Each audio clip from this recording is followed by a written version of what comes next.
Yeah. Oh, shit. Yeah, that's right. We're here with Buffy jumping in the background.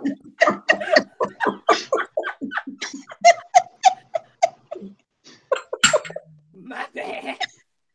No, it's okay. It's cute. And something. Yeah, so we here with the live chat. So I'm here with Michael from Michael Reads, Peter from Comfycosyup, Marina from Young Gifted and Black, and Tatiana from Musical Tati. So everybody, the book, what did you think? Who wants to go first?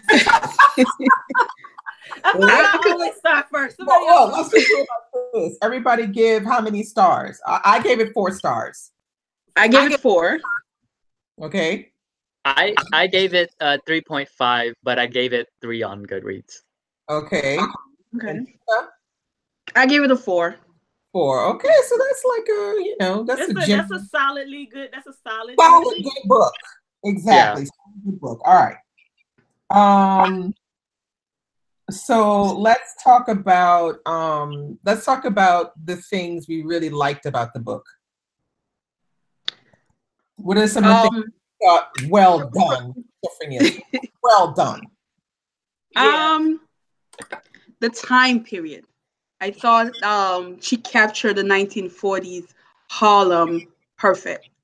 Mm-hmm. And it drew me into the story, and I was able to like see what was going on and why she chose the path that she chose based on the time period. Yeah. Okay, and I'm coming from the other end of the spectrum for Peter, where Peter is. I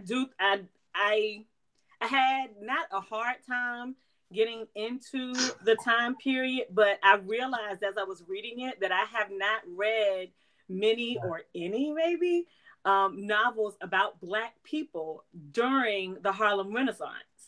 And so it was like I had to get it wrap around my head like, y'all got summer houses. Wait. You got a summer house? Wait, it's just chilling. And y'all just go like, y'all just go visit people and stay for like not a couple of days, weeks. And we just camping out. And so what it said to me was because I had such a difficult time putting myself, like being able to visualize that, I need to read some more novels set in the Harlem Renaissance because the feeling of opulence that was there, I enjoyed, but it just took a minute for me to wrap my head around that. I quite like that part as well. I think it's a brilliant idea to think about adapting a book from 18th century into 1940s with all Black people. I just think it's a brilliant idea. I mean, I think that idea should be explored more for other different stories. I just don't know, like from the writing perspective, like where do you start? It's just so much. Where do you start? Right. From to write, like just where do you start? I mean, we'll have to ask Sophfronia Scott that when she comes into the live chat and ask her that. Okay, so anything else did you like? Like Michael, did you like anything in particular? Coming off from Dangerous Liaison, I really liked. It was literally like a retelling. It followed beat per beat, and then when you're comparing it to Dangerous Liaisons, you can really see what she changed and what kept the same, or like in the spirit of, like in the in Dangerous Liaisons, the Val, his name is Vicomte de Valmont, so I could see where she got that inspiration. Okay. And then in like Dangerous Liaison, Cecily, her name is Celine, so like she literally took Dangerous Liaison and retold it in 1940s Harlem, and I actually really did like it because it was fun seeing how she was gonna take certain aspects and then make it into I guess more modern, like in the 1940s, because like even when she talks about the street in Dangerous Liaison, there's actually a book that they write to each other, because Dangerous Liaison is epistolary. So it's all letters. And in the letters, they actually talk about a book that's current in their time, and then talk about how that book in that time relates to them. And she does something similar with the street in Unforgivable Love. So I thought that was really cool. That's pretty cool. I bought Dangerous Liaisons because I was jealous of you having read it It's so before good. Reading Unforgivable. I haven't too. And I was like, I So cannot. good. Like, when you said on your IG, because I don't know if you did a video for it yet, but you said on IG how well she did of adapting this. Mm-hmm. And I was like, darn it, now I really need to read it because I feel like I'm missing out on this. So Yeah, That's how I felt too. The book is that it's epistolary form, and that's what I. And I didn't know that till you said it because I just got this Tuesday or Monday, and I hadn't opened it yet. I really like this epistolary, so I'm wondering why she didn't try to do this, or she felt like it would be more effective like this. It was very effective. Yeah. It was very effective like this. So now that I know that these are two different formats, I want to read this even more now. Yeah, it's gonna be interesting you going backwards, like going the other way versus me going that way, because it's gonna. I think that would have been helpful because there are some moments in Dangerous Liaisons where it's a little bit open-ended. We'll talk about it with the spoilers. Well, this whole thing's a spoiler, but yeah, the whole chat's a spoiler. Yeah, so the way that Val dies is really different in Dangerous Liaisons. Well, they don't have guns, but yes, they did have guns, but he dies because he commits suicide in Unforgivable Love. And well, see, that's the thing. In Dangerous Liaisons, it's kind of open-ended. Like, you don't really know. Because he dies? Yeah, well, you find out he dies, but you don't really know what happens because the letter doesn't say nobody was there. So the letter just says they were at a duel. Yeah. So he died, and it's just like that could be up for interpretation, like what happened there. And then go ahead. I'm sorry. I was. It's just me comparing it. Is just like that was the best part. Really good. I mean. It's interesting. Yeah, because like even the way in Dangerous Liaison, the president, that's her name, is Elizabeth, and she dies differently too. So it was really cool. That's my favorite part. That death scene. Yeah. That was a good written death from her perspective. That was a damn good written death scene. That sounds very morbid to say, but that was a damn. She was flying to her death. I found it beautiful. I never find those kind of interesting, but that one was very, I loved it. It was poetic.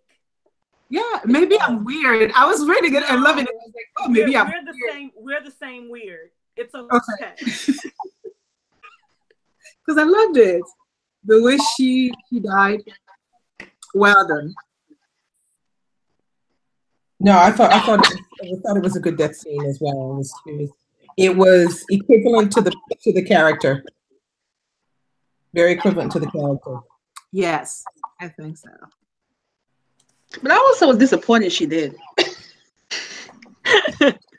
was like, come on, girl. Like, no. I thought she was stronger than that in the beginning. Me too. Yeah. No, I never her strength is nothing more than her protecting herself. True. It's not real strength, it's fake strength. Yeah, but that's why she's so vulnerable. She was vulnerable because she didn't know what love was actually. Because her husband didn't give her a real love, and she didn't have anybody in her entourage. They had more of a companionship. I think. Yeah, they had more of a companionship than an actual love. Or I'm in love with you kind of relationship. Exactly. So it was love. I think a very first time it was a very first time to be in love, to know real love, and she went straight in it, and Valiant took advantage of that. And I He was good. And he like the way he manipulated, it was like the game of manipulation, and then you fell for your own prank. Yeah. Because he had to work hard to get that. Yes. See, that's what happened. He got that arm in there too far, and he couldn't yank it out. He got stuck.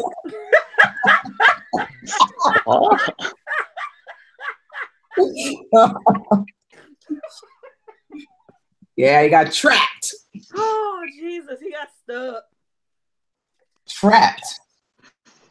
But I love that even till his last breath, I felt like he was in control of everything. Even he chose his death, but he also knew how to bring down May. Like he didn't want her to, so he was a player till the end. And I think that was the aspect. Yeah, but did he really bring down May? I don't think he did. Kind of, because he will go elsewhere and do what she used to do. She would exactly. I think she still won. No, I think she still won. She will do it. What she got was the slap on the wrist and moving on to something else.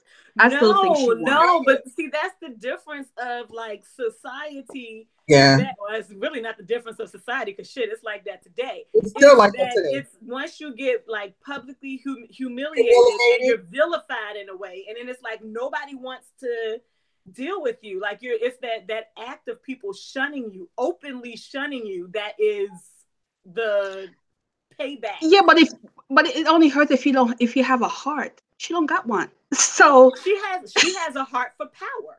She has. Yeah, the power to control people and then have them not know what she's doing is she gets off of that. Yeah. She has the heart for power, and being able to wield that power either emotionally or class-wise over other people. Absolutely. And what he did was strip her of that. Of that, yeah. Yeah. I still think it's just a temporary strip. Because I could just see her. Oh, this is 1940. Temporary. I just think it's like, okay, today she moves next. Well, just think, in the end of the book, it says that she moves. She moves to Paris or somewhere. She left Harlem. So wherever she goes, she's how old is she? However old she is, wherever she goes, she has to start all over. She spent years developing that facade. Like she ain't got that as many years left in life as she had when she was developing the facade in the back. Invested in that community. Yeah, I understand that, but a part of me just still feels you like wanted the bitch to die. Man, she wanted a bitch to get away with murder. But anybody remembers that May point in the story that she was seeing herself, handing her life beside Val Jackson, that he was the man for her. So she didn't expect him to do what he did, because she was certain that at the end there would be the more powerful couple in Harlem, and what she was interested in was the power that will come out of that union, that together they will control everybody, control the entire city. And even that, the fact that she didn't get it, the fact that she didn't get to that point, really kind of destroyed her mentally, I think. It's that level of miscalculation. It's like she thought she planned for everything. Everything. Those little instances of miscalculation jacked her whole. The idea that she thought she had Val under control. Exactly. That she wouldn't do anything, that would mess her up. And here again, she miscalculated just like he miscalculated. Jennifer says she agrees with me about that. Though she wouldn't have minded if she had a worse ending. True. And Jennifer Nash. And Anna McKim says May didn't lose as much as Val and Elizabeth, which is true because they lost their lives. Yeah, exactly. Well, it's almost like, she lost a lot because since reputation is so important to their society, that's what she lost the most. So let's talk But she loves to do it again. were you saying, Todd? What were you saying? No, that wasn't me. That was Oh, That was Peter. Just wanted to get away with murder. Girl, this is not how to get away with murder, okay? That's no, that's it's not. all right. Wait, let me just do something. Oh, okay. So, Sam, what's his name? Sam. Yeah. So with that whole ending scene, not ending, well, Val's ending scene, with Sam like running up to, because in my head, I haven't seen the movie Dangerous Liaisons. I've seen Cruel Intentions. So I have like put these characters in my brain and visualizing these people in this book.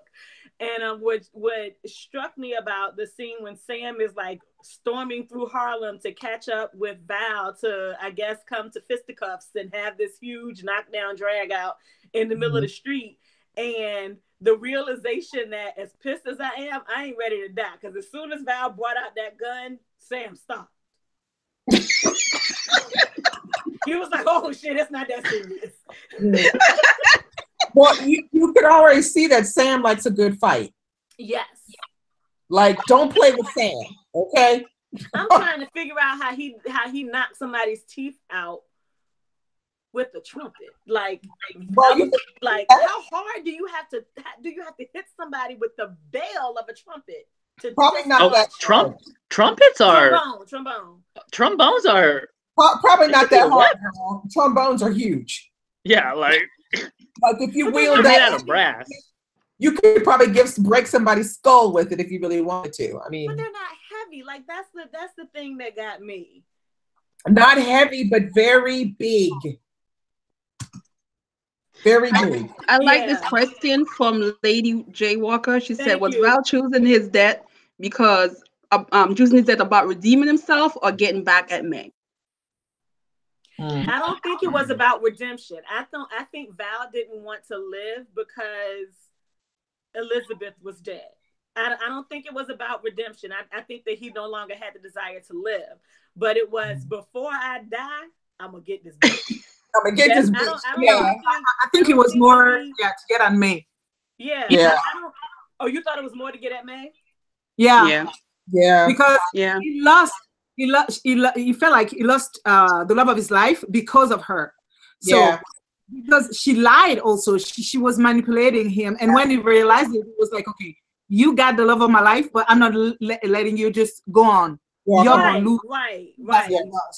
So he died to hit her, to hit her back and to let her know that even dead, I'm still dangerous. And see, no, I think I thought good point. The stuff that he revealed about her was about May. The stuff that he left behind for his man, I hate that term. His butler, Sebastian, was about getting back, like putting the cards in place to make sure that when he dies, May doesn't get off scot-free. But I didn't think that. I just thought he just didn't want to live anymore without Elizabeth after watching her fly. No, I think that he could have lived even after Elizabeth died, but he thought in his mind at the best way to hit May. Like he still wanted to win.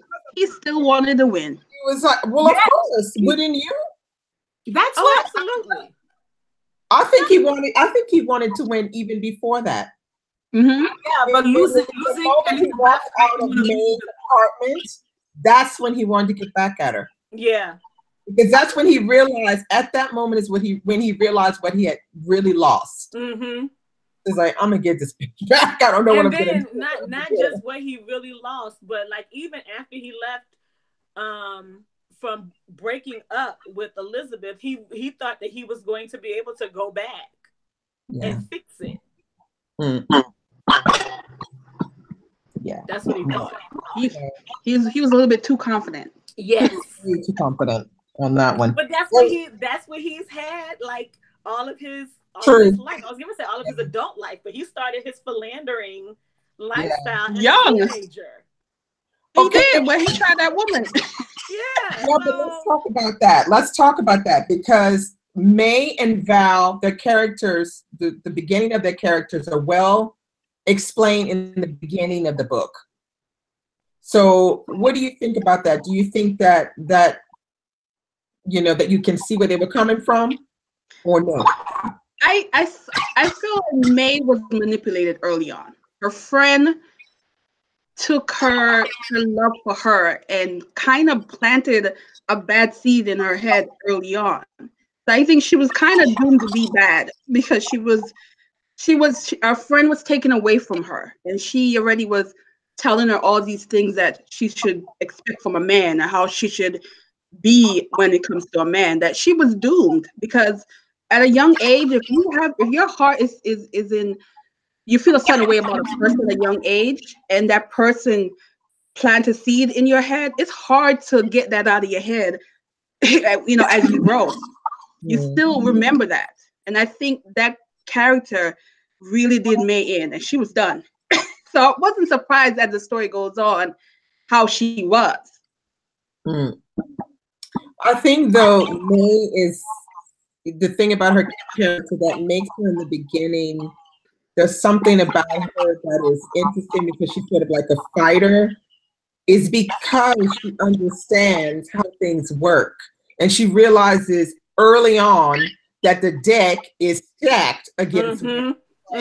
Your ass is going to be married to some old ass man with a lot of money, and you better just like, you know, this is how it is, you know. And I think it's her outrage of not being able to do anything to change it. In the frustration of it, she becomes this person, this horrible person that she is, because she can't flee it.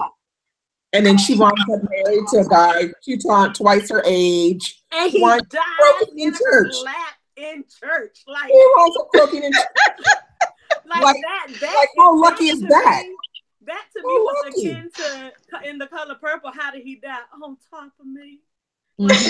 Yeah. So much better in this book, right? Yeah.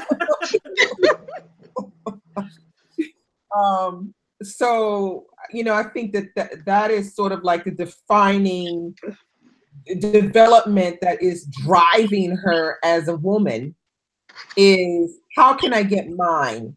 I'm not going to let men get over on me. I'm going to get them to get me, kind of thing. Whereas with Val, it's a different story. Val kind of reminds me of some kind of Black Gatsby or something.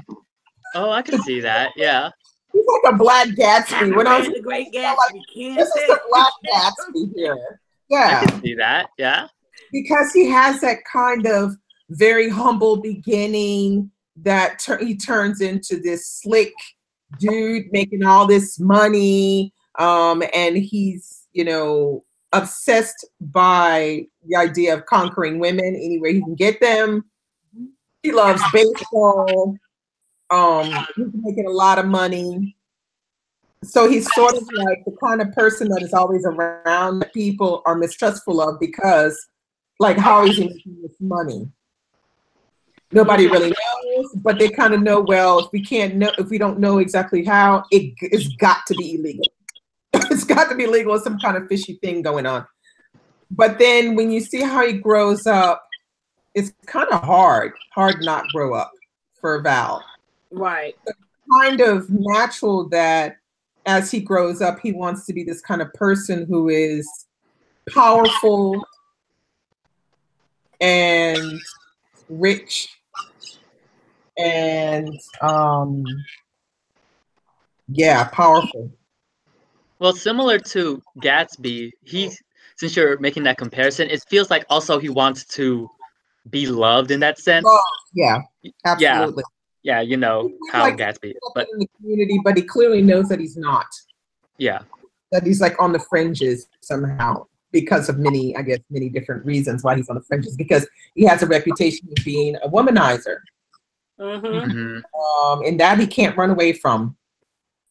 So I think their beginnings of what we see in the beginning of the book. Basically, I think that adaptation that Sophfronia Scott has put in there, that has helped solidify who these characters are. I think it goes with it. It was a good idea to put that in. Because I'm not sure it's like that in the book. I can't remember. In Dangerous Liaisons? Is it like that? Do they have this aspect of them before or not? Yeah, I remember them in Dangerous Liaison. They were just, I felt like they were very similar. Like they were just. But did they do them as when they were younger? Oh, there were aspects where within the later letters, they talk about their childhood and what happened within their childhood. Okay. So some sort of like a backstory to them. Okay. So she kind of inversed that around and got us to see that. Yeah. Yeah, because I remember in Dangerous Liaisons at one point there's a lot of letters, like there's over like 150 letters. It's like a lot. And at one point they talk about what happened to them in the later half of the book. It's a really long book. So yeah. Yeah, okay. So yeah, they have that backstory type of thing. Okay. All right. Let me see. Check this out. the original. Like, I feel like I want to dig in more. Okay, well, they were arguing over. Somebody asked if Denzel Washington was hit by an instrument in More Better Blues. Because we were saying, how you get hit with an instrument and knock somebody's teeth out? Girl, it can happen. I think it was Alicia asked that. I don't remember. It's been a long time since I've seen that movie.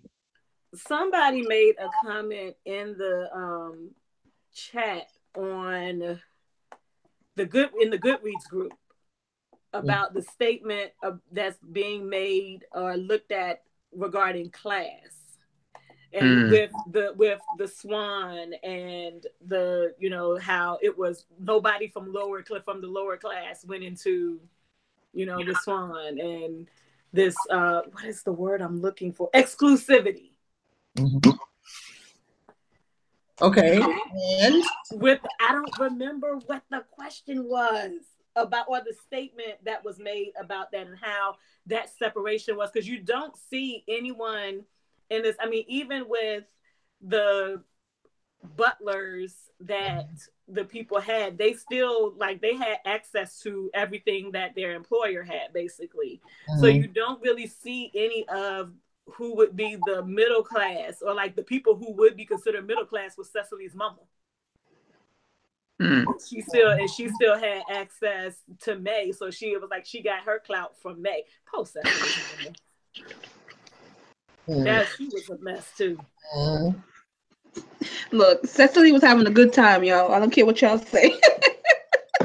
Well, in the beginning, she was naive as she was very look, like I said in the group, she was enjoying the ride. Okay, her mother she got food. helped her to be naive by sending her away the first time she thought some dude thought that she was attractive, but it was a childhood friend. And here Cecily is not thinking anything about the fact, other than, boy, get your hand off my leg.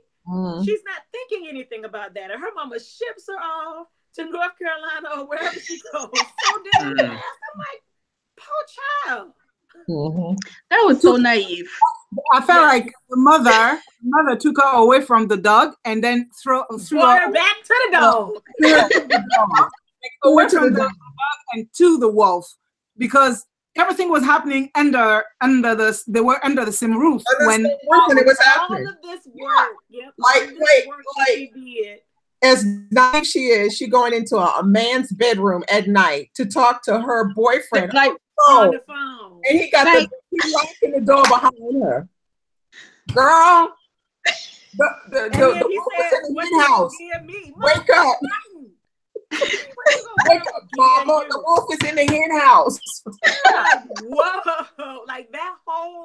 That whole scene, I read that scene twice, because I was I had to get past my aversion of. Yeah. Didn't he say he fucked her mama? He did. Okay. Well, okay. So in I have to keep comparing it to Dangerous Liaison because I think maybe I guess we should ask her that, but I think she wrote it that way because in Dangerous Liaisons, since they could only go through mail, the way that it happened is that I'm getting the names confused because there's so many. They're very similar. Cecily made Val's character in Dangerous Liaison. That was how she got the letters to the Sam character. Okay. So that's why she was meeting up with him.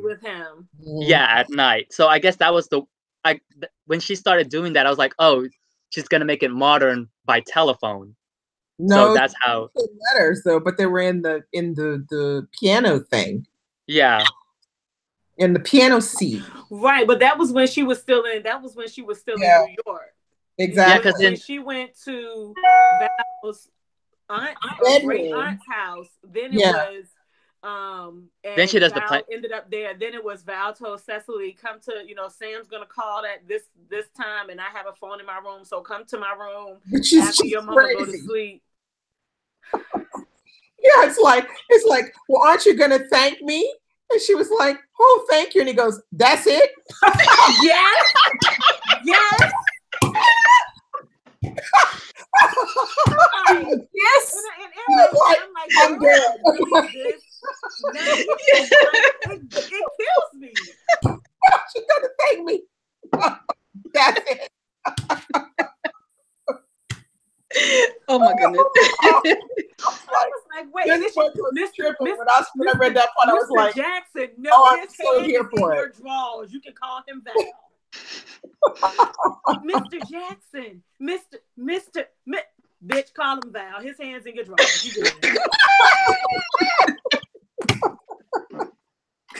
Oh Lord, that's so funny. It was hilarious. And then it was like she went to her room and she was so upset and just for like, was it a day? And then the next night she was like, all right, let's right back there. That's it. That's it. She was ready.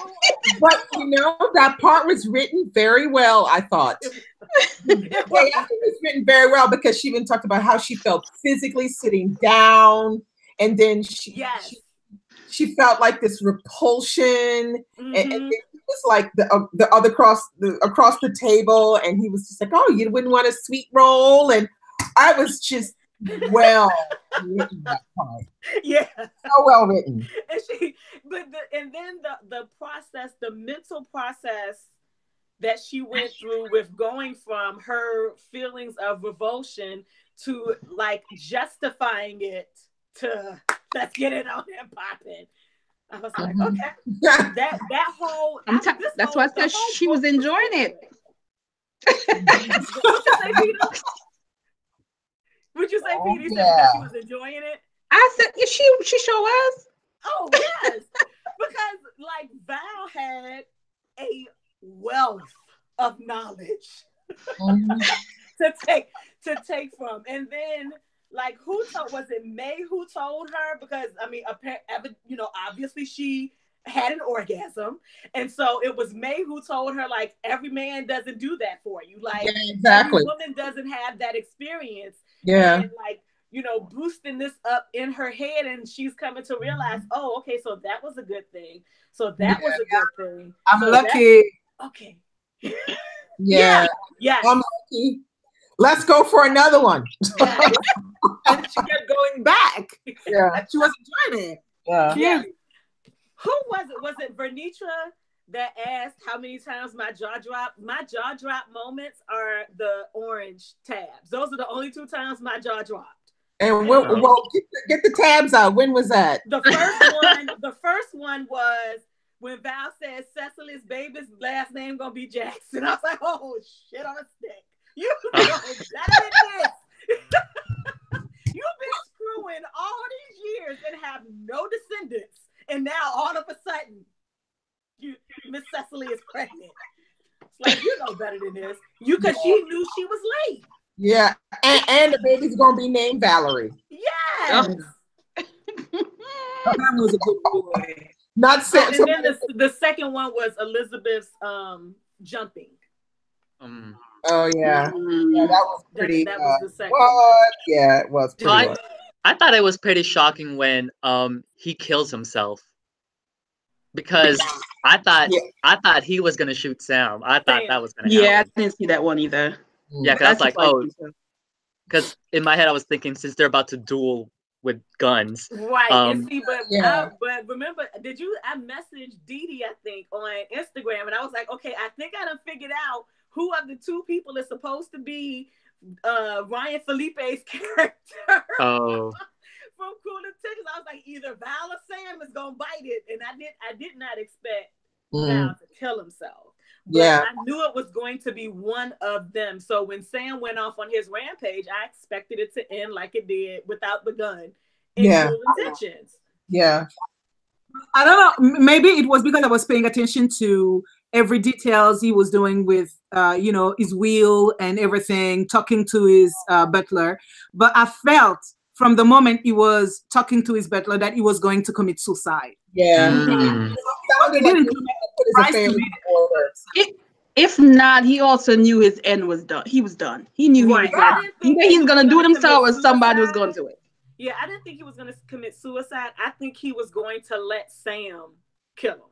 I figured that he knew Sam was going to come after him once because he knew May was going to tell Sam about Cecily's baby. And so he knew Sam was going to come after him, and he just was not going to put himself in a situation where he had to kill Sam and leave Cecily with him as the baby's father. Yeah.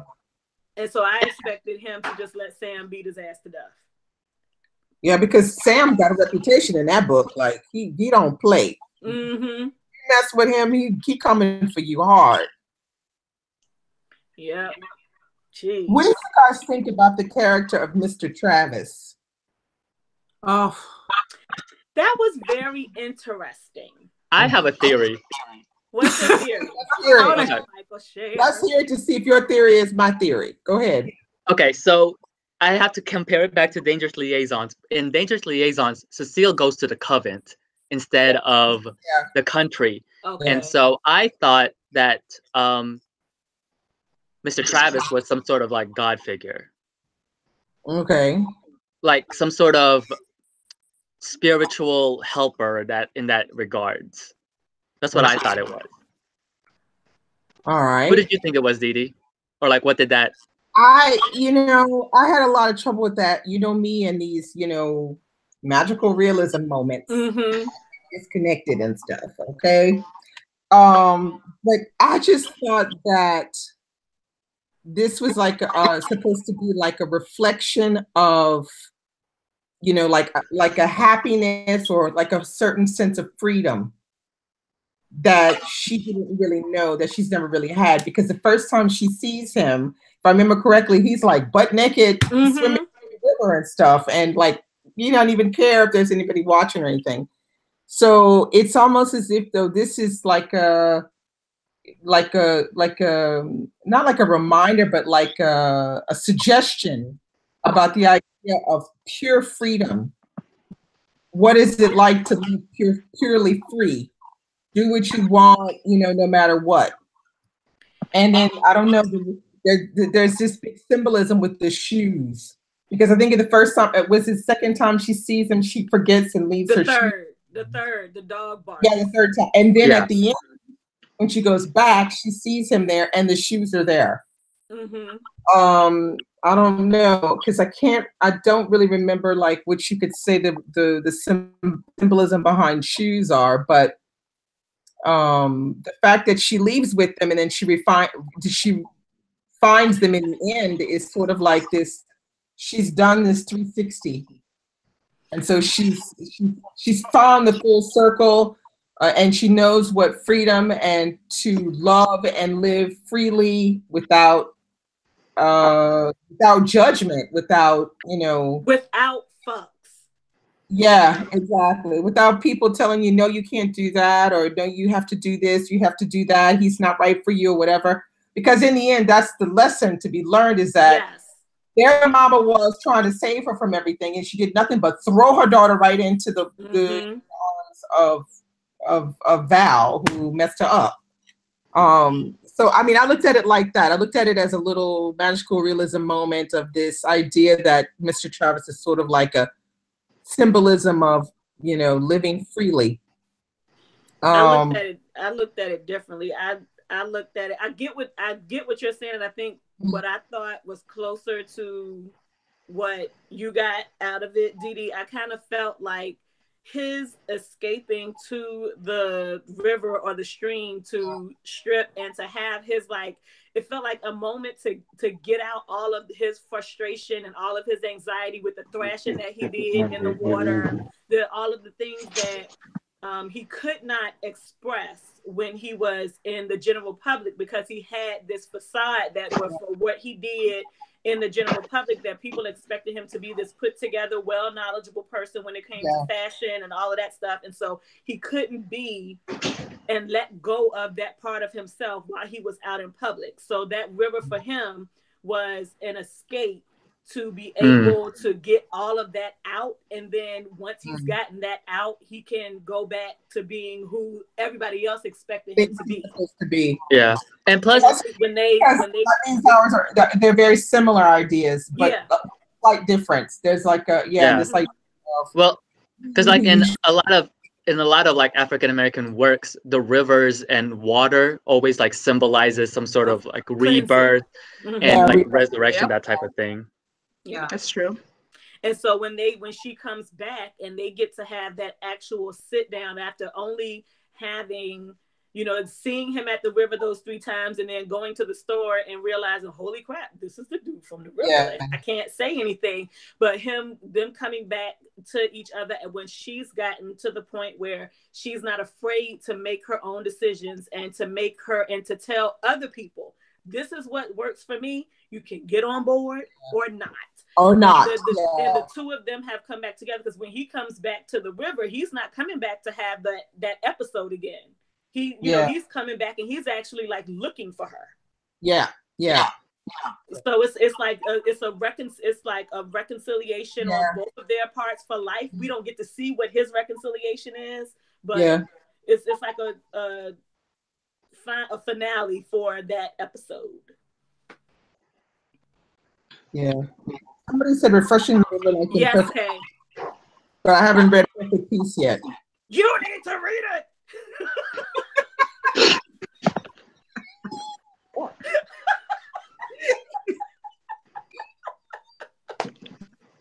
All right, it's gonna happen. You need to read it. It's gonna happen.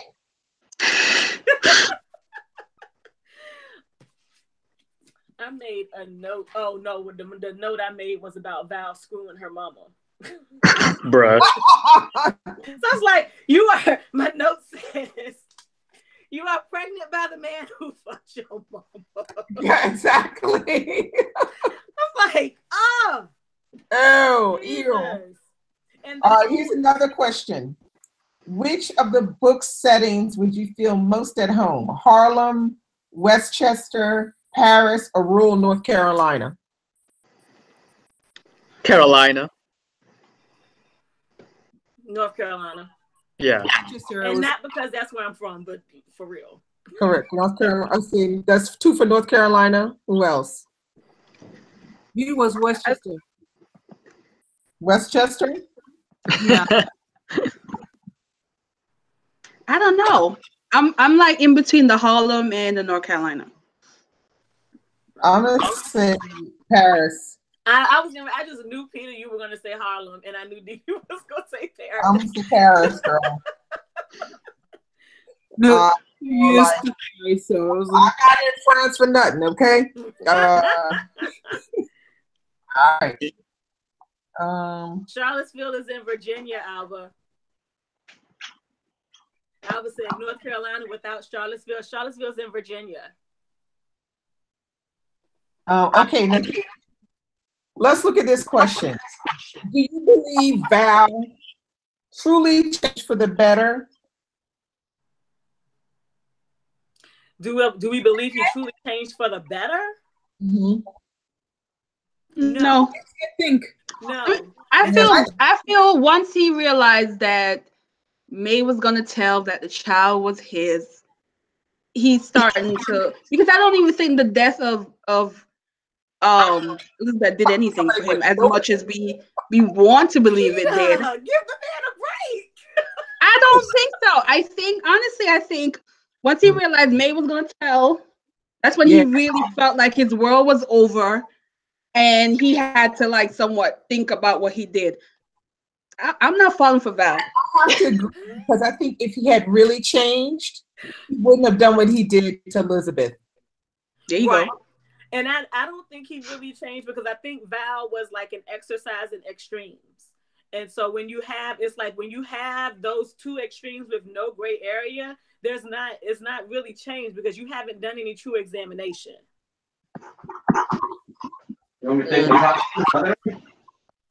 So yeah, I don't think he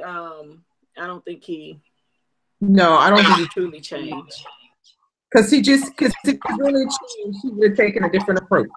And the whole time, even with him sending these love letters to Elizabeth and talking about how in love he was with her, he still had this chick on the side that he was screwing on a regular basis. Oh, Louise, right? Louise. The prostitute. Yes. But I'm convinced that he was changed. But you know, let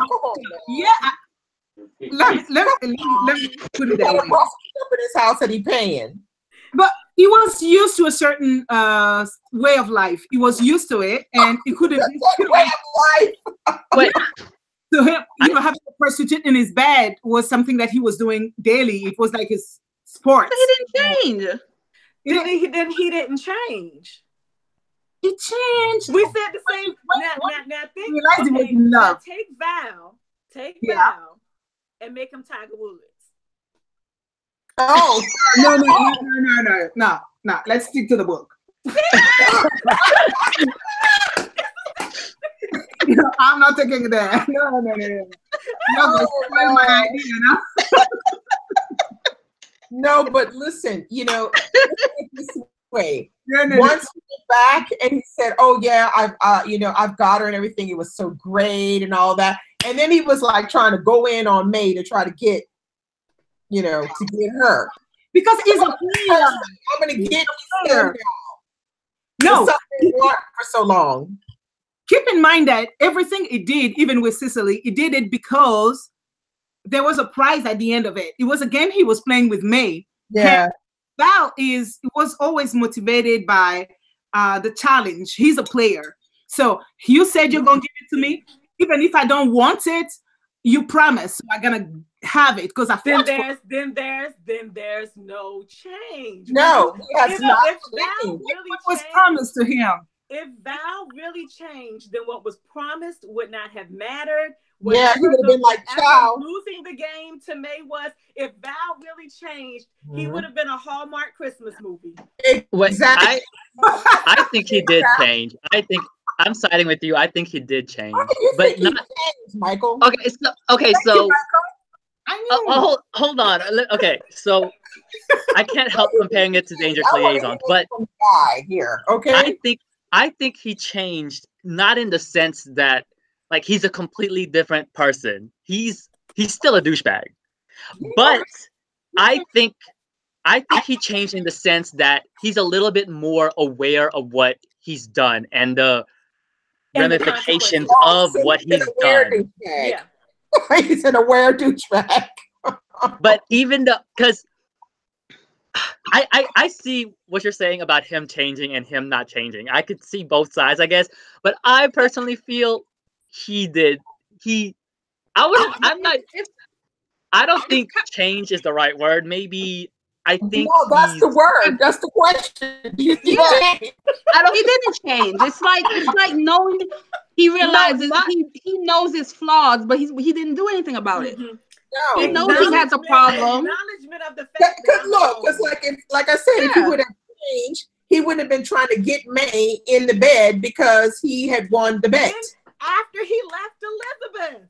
Okay, after he got Elizabeth down. Mark Wahlberg and you know what? Wrote the bitch down and then was trying to get in bed with the other one because this is the deal.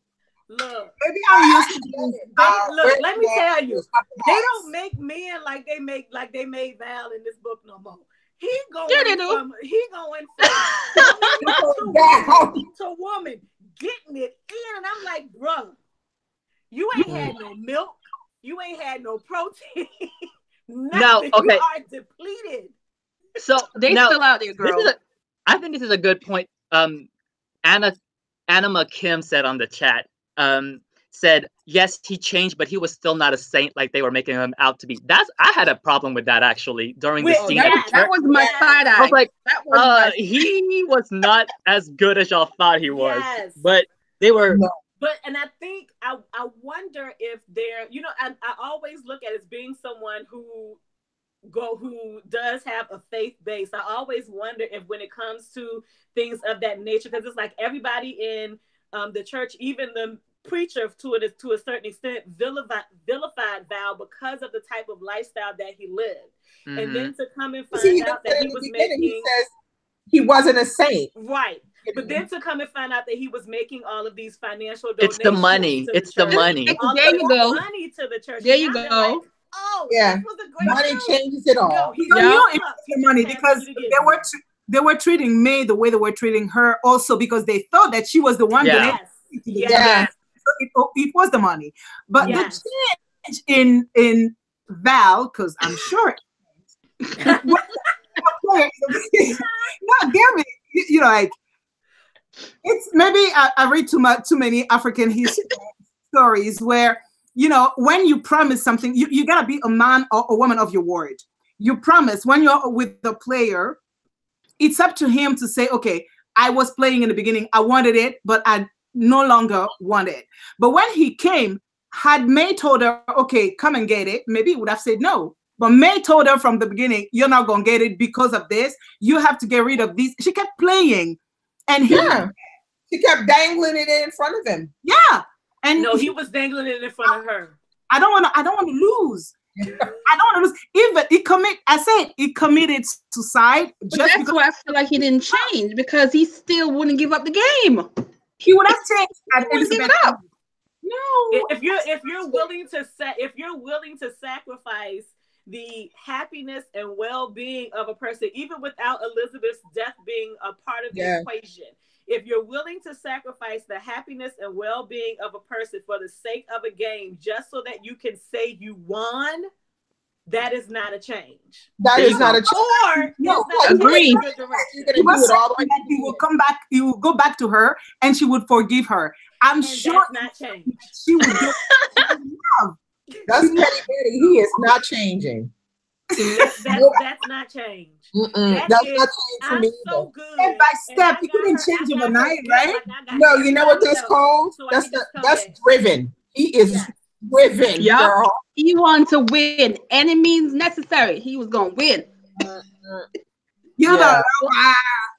Well, in my defense, when I was reading Dangerous Liaisons, it felt like the Val character changed. Now it felt like it because the way it's written, you could tell he would phrase things certain way. Like that part, like towards the end of Dangerous Liaisons, he talks about certain things that he would never have revealed to the May character. Okay. So that's why I say if Sophfronia Scott is doing this like a retelling, that's why I felt as though Val changed in that regard. Maybe changes in the word. Maybe it's softened. Yes, that's a good. That's exactly what I'm saying. He was changing step by step. But he didn't change here. Nah, it's a retelling. It's the same thing. I would say he softened, but he did not change. Or he realized he did wrong, but he still didn't change. He realized he was doing wrong before. That's too easy. I'm the only believing that Val changed. Cecilia, Cecily, he knew that he was doing wrong, but he didn't care. I mean, he knew it, but he still did it anyway. I mean, I don't think it's wrong in terms of how compared to Elizabeth. Elizabeth, I think he felt wrong. I think he felt like, oh, that was really wrong. That kind of reaction. But I don't think he changed. No. Mm. All right, I got another question. What did y'all think? Let's discuss the roles of keeping up appearances. Oh, Jesus. May, Val, Gladys, Cecily, and Elizabeth. Keeping up appearances. Gladys. Okay, can we talk about Gladys? Yeah. Because Gladys's entire existence was about keeping up appearances. And Yeah. she had no idea that in the eyes of other people, she had an appearance that was not worth keeping. Exactly. Like nobody thought about Gladys or thought about her in a good, like they never saw her more than being the overweight, sweaty chick. Exactly. Who was coming in, sitting, she breathed hard, her shoes were struggling. Struggling. That's what they saw of her Exactly. when they looked at her. And that's not what she saw of herself, and that's not what she knew she was putting forth. So it's like she went through this whole thing of attempting to keep up appearances and had no idea that nobody looked at her. Like even her cousin, me and my cousins would go into a knockdown, drag out if they treated me the way, or I treated them the way that May treated her. Because it was almost like she never really was listening to what people were saying. It was like she was oblivious to what was going on around her. The signs were clearly there that she was not looked upon highly, but yet and that she wasn't wanted at all. It was oblivious. So so for keeping up appearances for her, that was like, I mean, she was clearly keeping up appearances. What about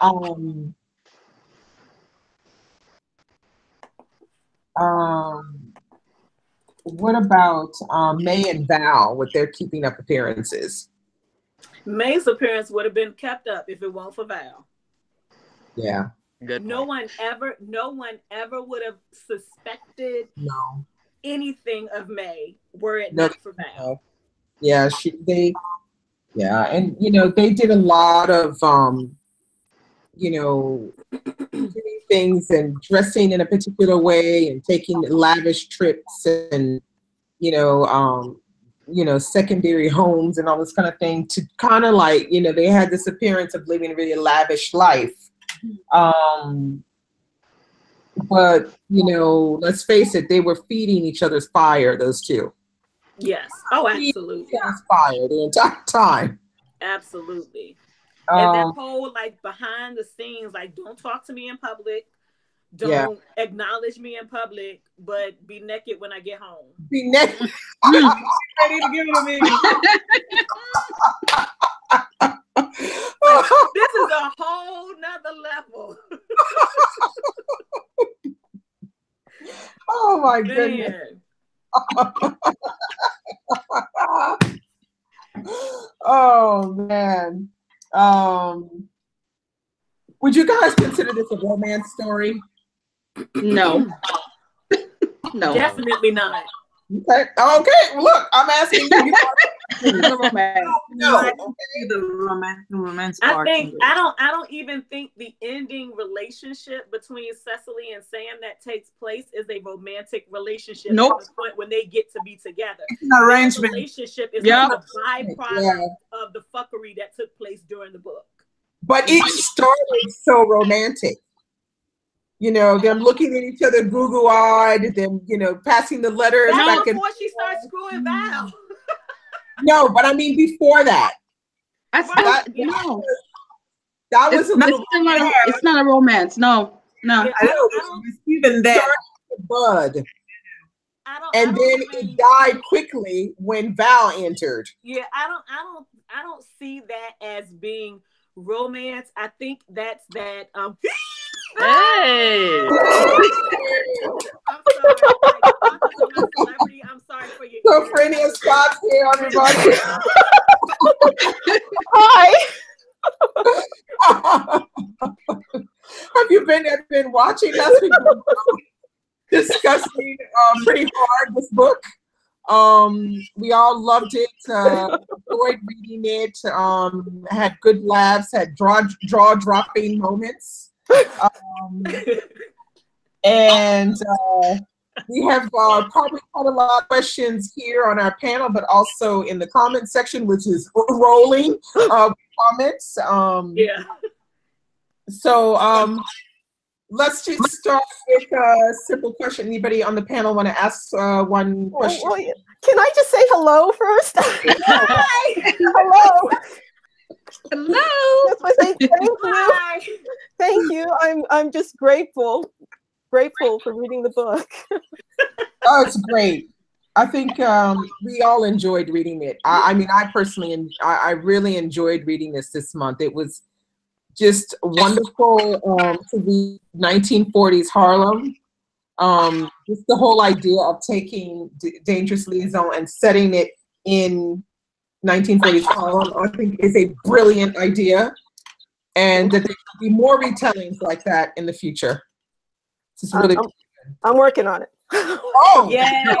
Ooh. Oh, okay. Let's see. There was a question we wanted to ask you, but we said at the beginning. I have a question. Yeah. Yes. Okay. Well, I just recently read Dangerous Liaisons, and I was just wondering about your inspiration for retelling that. Yeah. Someone I think in the chat mentioned the Glenn Close Dangerous Liaisons. Mm-hmm. And I saw that first. I saw it in the theater when it first came out, and I was just blown away by that movie. I felt like it was different storytelling, right? It wasn't anything I'd ever seen before, and that made me go read the book. And then I've just consumed every version since then, and it's been in my head for years. And not knowing that I was obsessed with these characters and running something around in my head, and then one day. I was watching Cruel Intentions. Actually, I practically had it on TV constantly. And my husband came into my office one day and he said, "You're watching that again?" And I said, I don't know. I think I'm about to write something. And then my friend Jenny Lumet, who is a screenwriter, she's like my best friend. And we were walking and I was telling her, I have this thing, Dangerous Liaison is just stuck in my head and I don't know why. And she said, there needs to be a version of that story with Black people in it. And I was just, oh my gosh. And it's going to be in Harlem. And it's going to be in the 1940s. And I can do it. I know that I can do it. And so, and just that vessel allowed me to explore all of the questions I had about these characters, all of these things that I felt were unresolved in these books, my own thoughts about love and sexuality. And it was just fun to have this whole realm to play in. Why 1940s? Because actually, for some reason, and I don't know where this thought came from, Jackie Robinson actually came to me first. Right?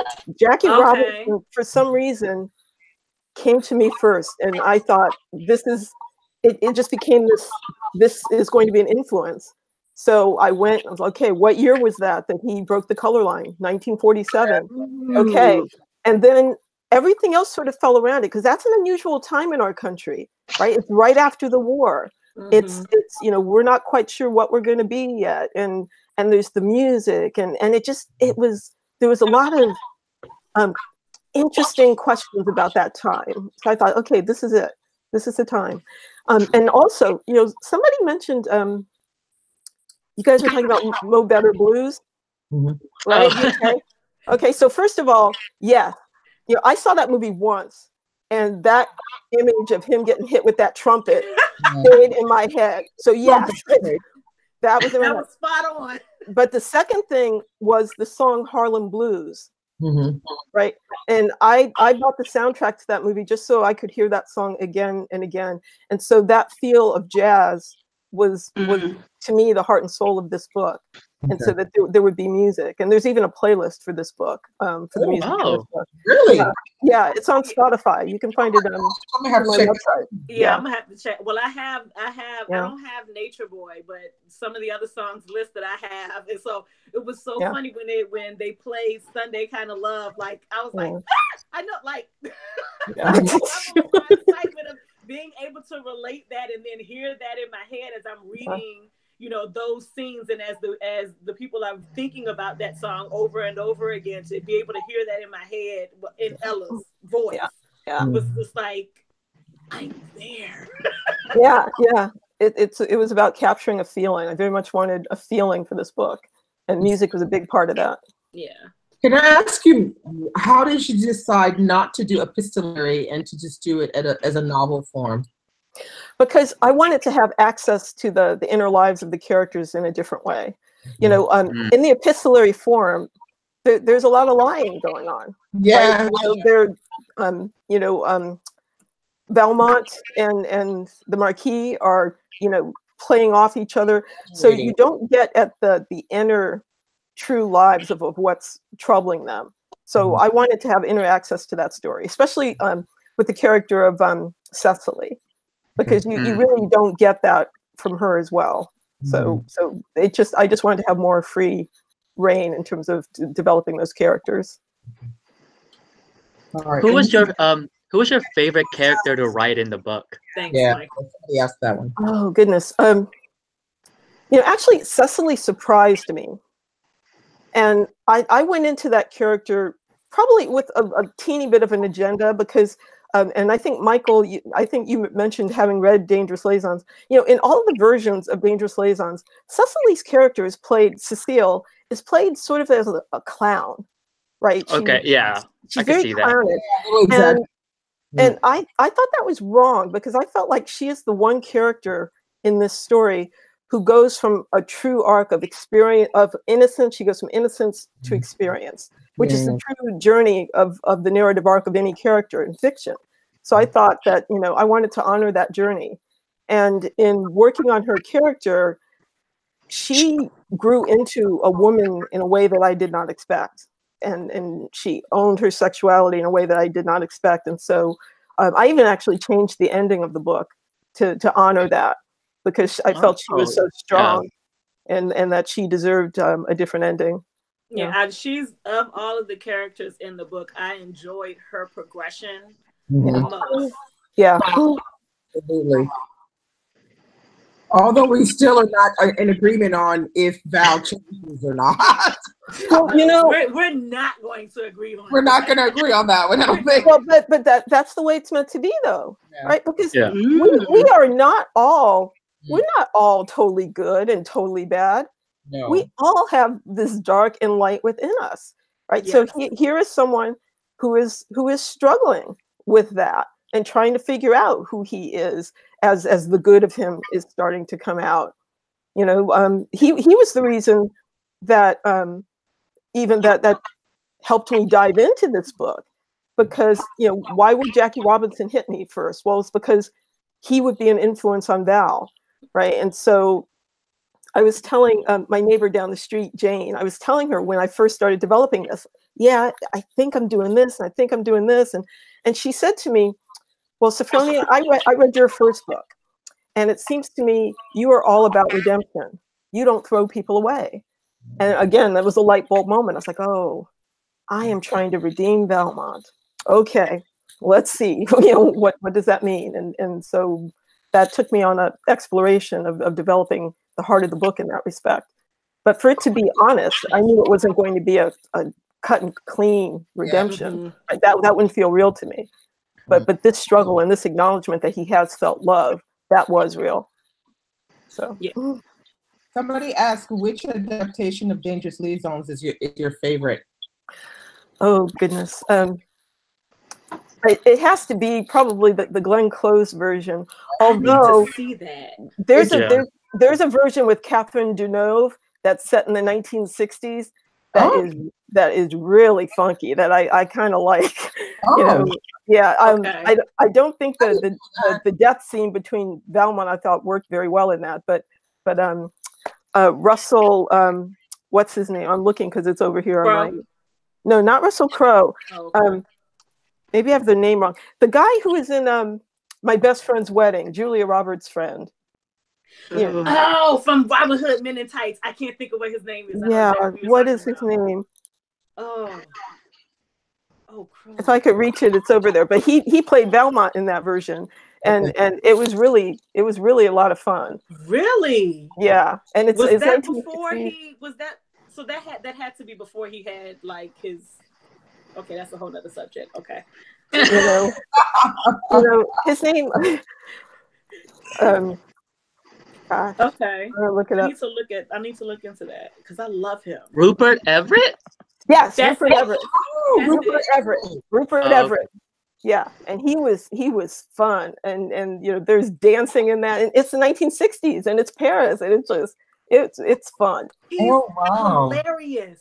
Yeah, and he's a scary Belmont. He is like intense. And you said it has Tati Minerva as well. Mm-hmm. Oh yeah, wow! She plays the Marquis. She plays the Marquis. Yeah. Wow. Yeah. And you'll see it. It was actually, I believe, filmed in French. So the versions you'll find are dubbed in English. Okay. And they showed it on A&E when it first aired in the United States. He speaks French? I'm learning so much. So yeah. Français. Yeah. Cool. I had no idea. I'm learning stuff tonight. But that Glenn Close one, you know, like I said, it was the first one, and it stuck with me because of the danger, right? Yeah. It just felt dangerous and intense, and John Malkovich is just bizarre. You know? He's in the Glenn great Close. in that movie. He was, yeah. Okay. Yeah. I'm gonna have like a whole weekend where I just watch different. I know. Yeah, you can do it. You can do it. You can do it. And I love those opening scenes where they're just getting dressed. And I knew I wanted to have scenes like that in my book because I loved that. I have a question. Yes. And I've always like wanted to ask this of an author who Yes. writes about like the church experience for the people who are in the novel, the change in public opinion or popular opinion in the church between knowing who Val was and then finding out what Val did as far as his donations and everything, the change in the thought process of how the members of the church and the minister thought about Val, and then how they thought about the change of how they thought about May after finding out she's not even the most virtuous person that they thought she was, but she ain't the one who been giving this money that y'all been getting. Yeah. Somebody else giving that money. Okay, so what's the question? Wait. The question is like, what was your thought process behind creating that dynamic? Because I know it's real. As someone who, like, I'm not somebody who's in the church and doesn't know that's real. You know, it really happens that way in some situations. I know that's real. But what is the thought process behind that, and like the purpose for it being brought forth in this way?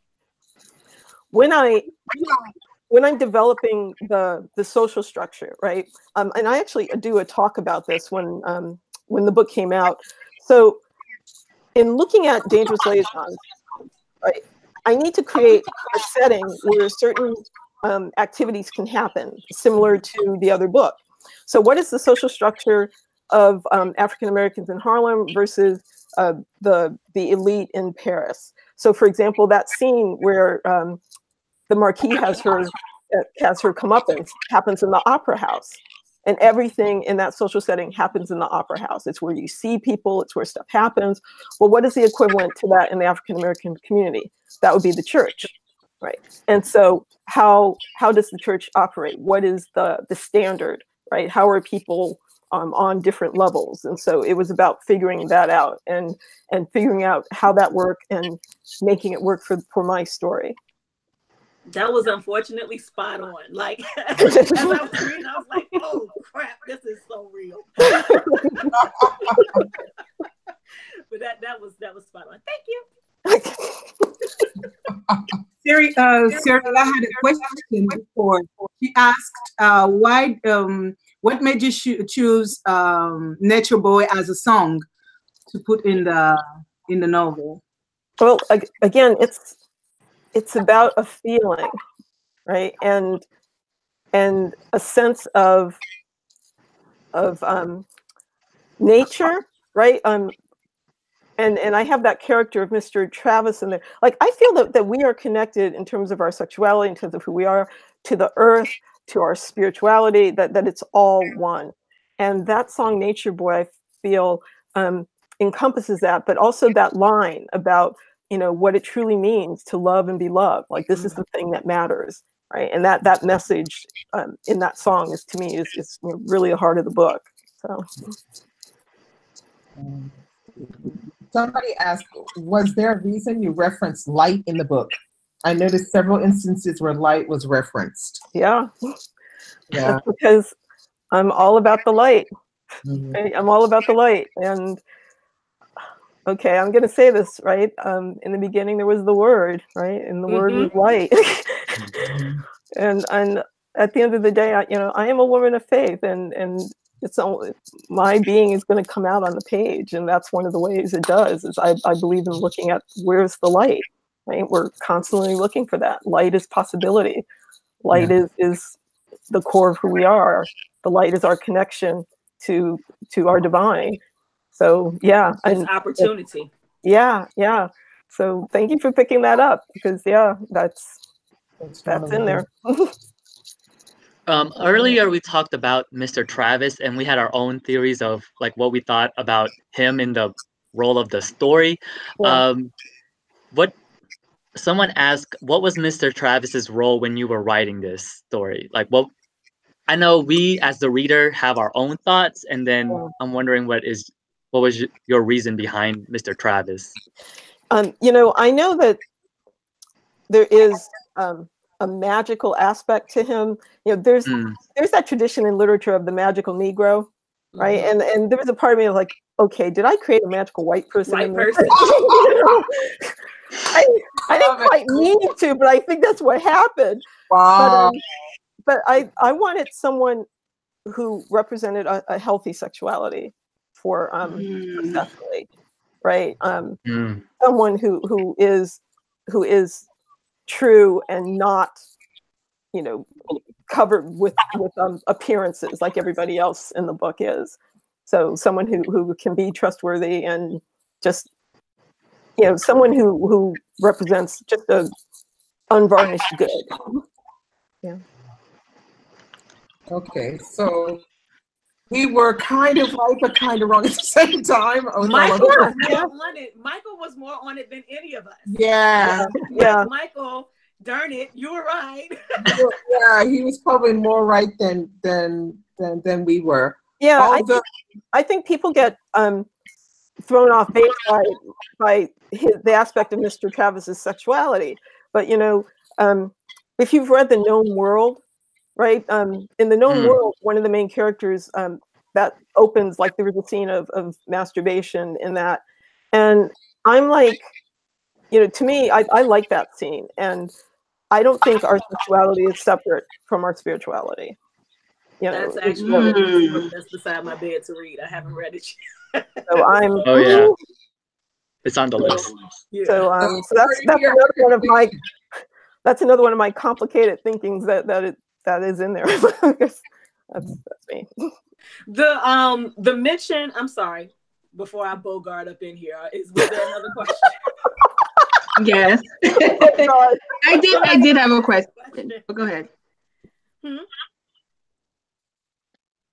Now I was gonna ask her about how much did she dig into the 1940s when she was describing the women and their role to that time period?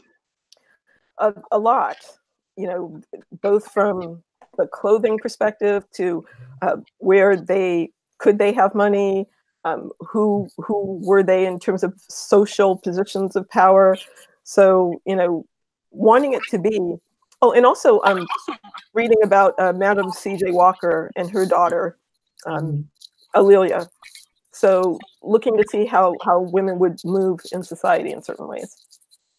Because I really did like your description of clothing, what people were wearing. It was very pretty.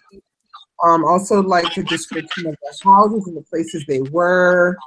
All of this just seemed to have no trouble at all imagining what I was reading. The descriptions were just so well done for that. Thank you. Yeah, I feel detail is hugely important. You know, that you can you can say, oh, she was this, or you can know just by the fact that she's wearing Christian Dior. That will tell you something, right? So very good. Yeah. Somebody asked, can you talk about your research process for writing the book? I'm sorry, what? Can you tell us about your research process for writing the book? Research process. Is that what you said? Yeah. Okay.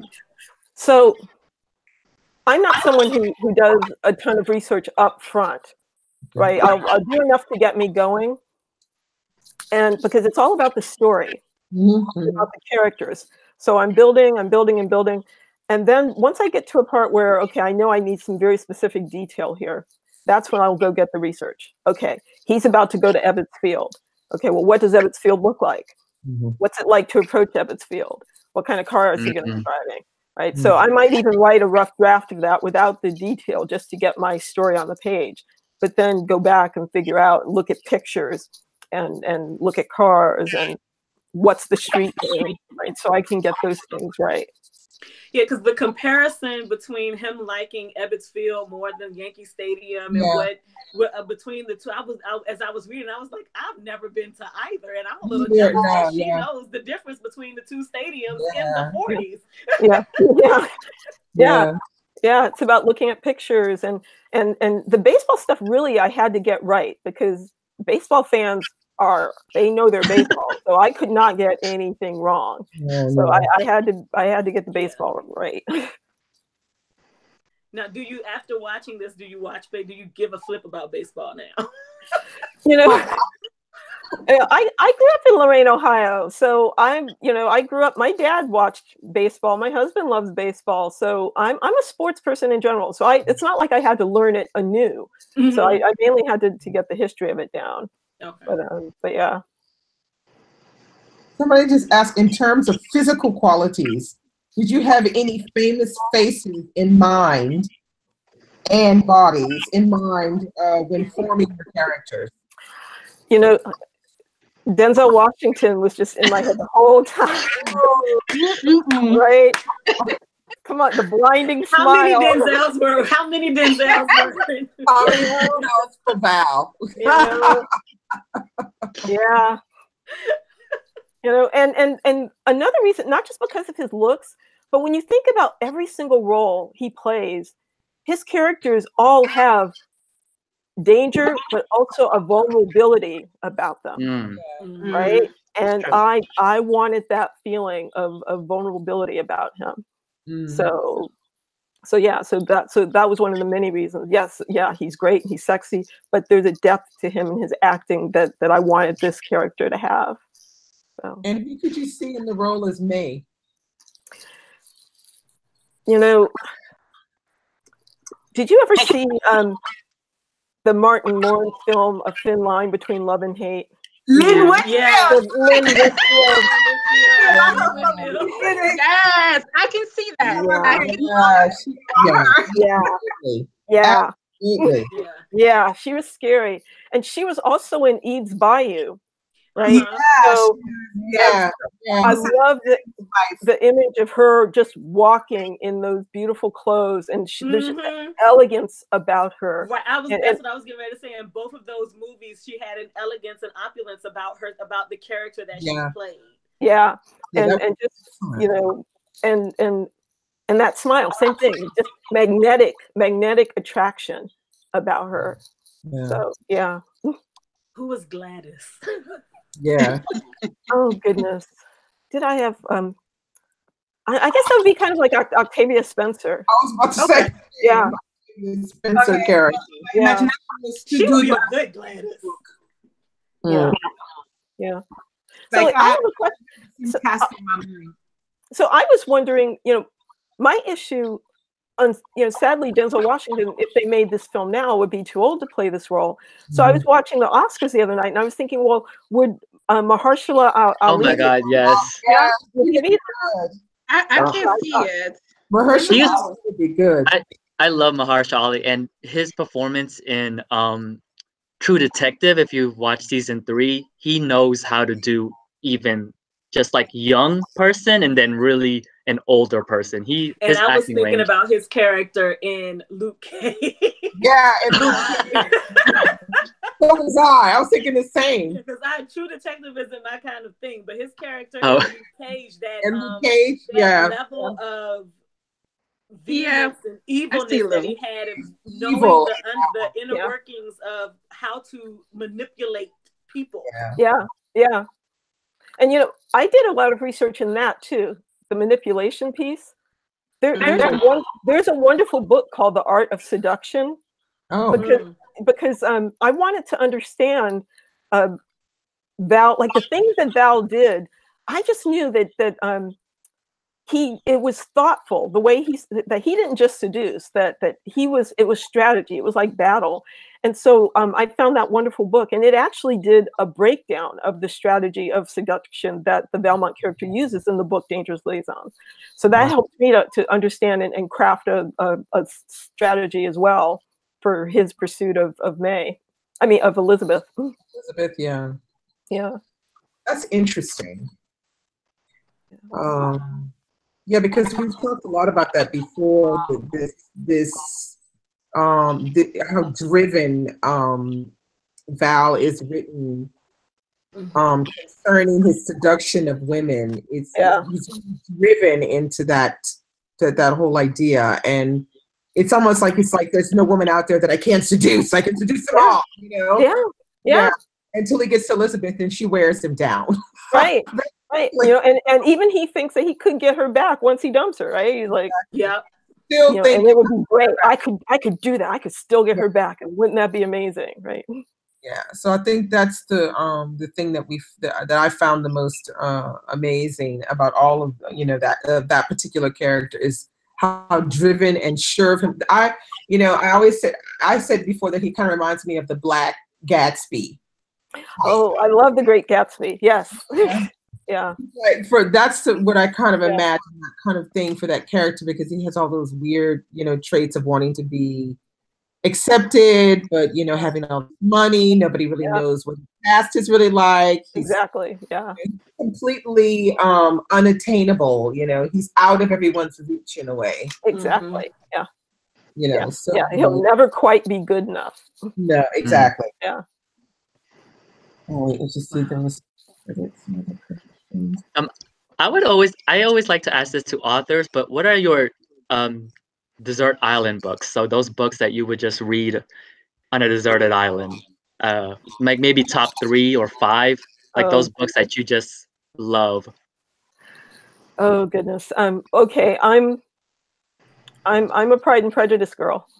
Right? I will read Pride and Prejudice again and again. I actually just finished it again. And also Jane Eyre. Oh, I love that. Yeah. And probably a Toni Morrison novel. Which one? It's a question.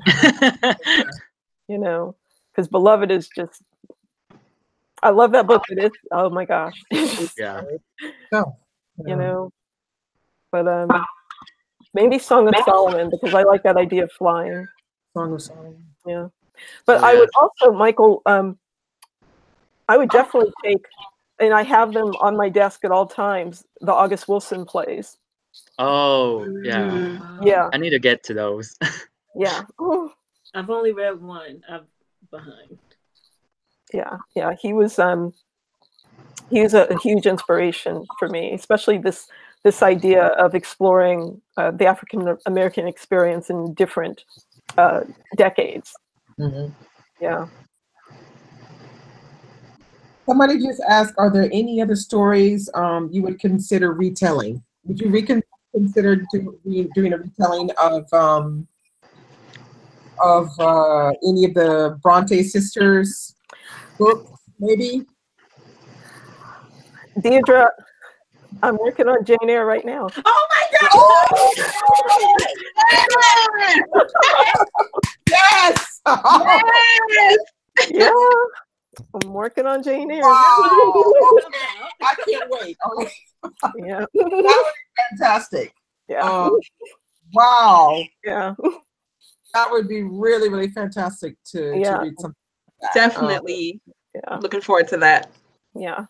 I love Jane. I love Jane. So this is I'm making an exploration of books that I love, just absolutely love, and want to tell through my prism of I'm a Black woman, and how do I see these stories, and what do I bring to it, and how do I, changing these stories helps us to see that we really are all the same, right? Exactly. This experience of love, right? Of desire, of fear, of acceptance.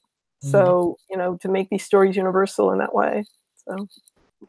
Wow. Well, I'll be waiting for that one to come out. Yes. Yeah. Jane I Eyre. absolutely love that book. Love the book. I think I've seen every adaptation. Love it. Yeah. Jane is important to me because I read that book when I was 13, and Jane taught me how to think, right?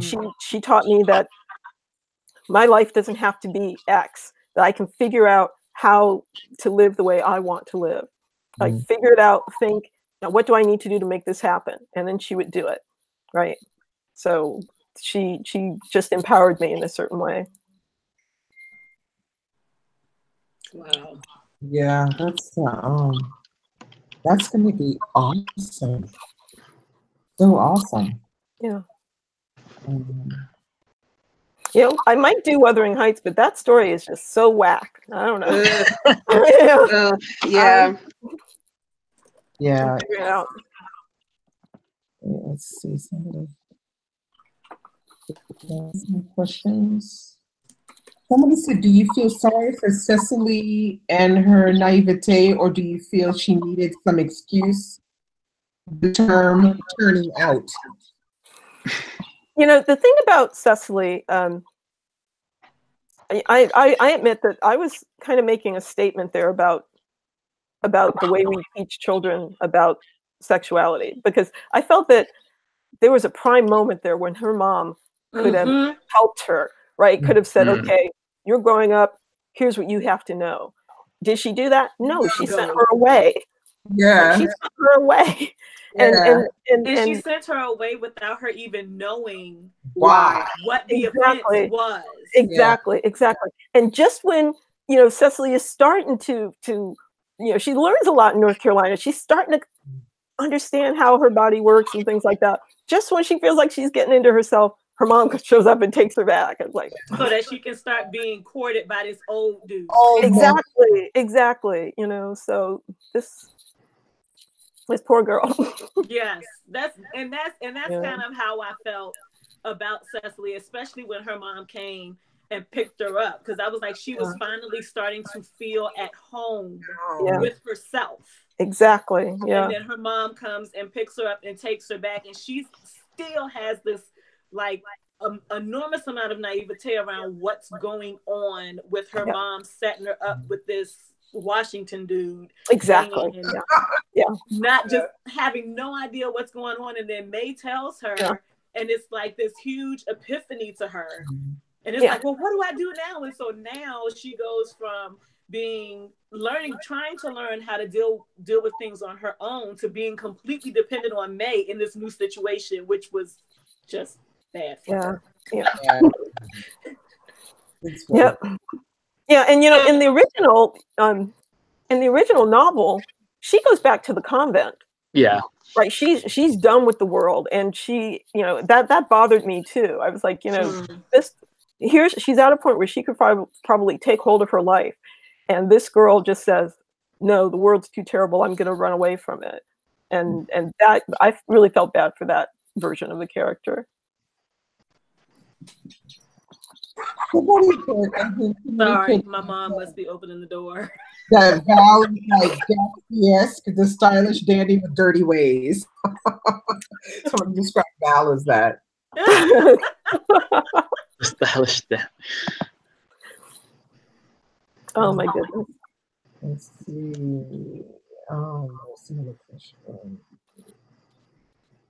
Oh, somebody said, what is whack about Wuthering Heights? A lot. A lot is whack about Wuthering Heights. Oh my God, Heathcliff and just the characters all with the same names and it's weird.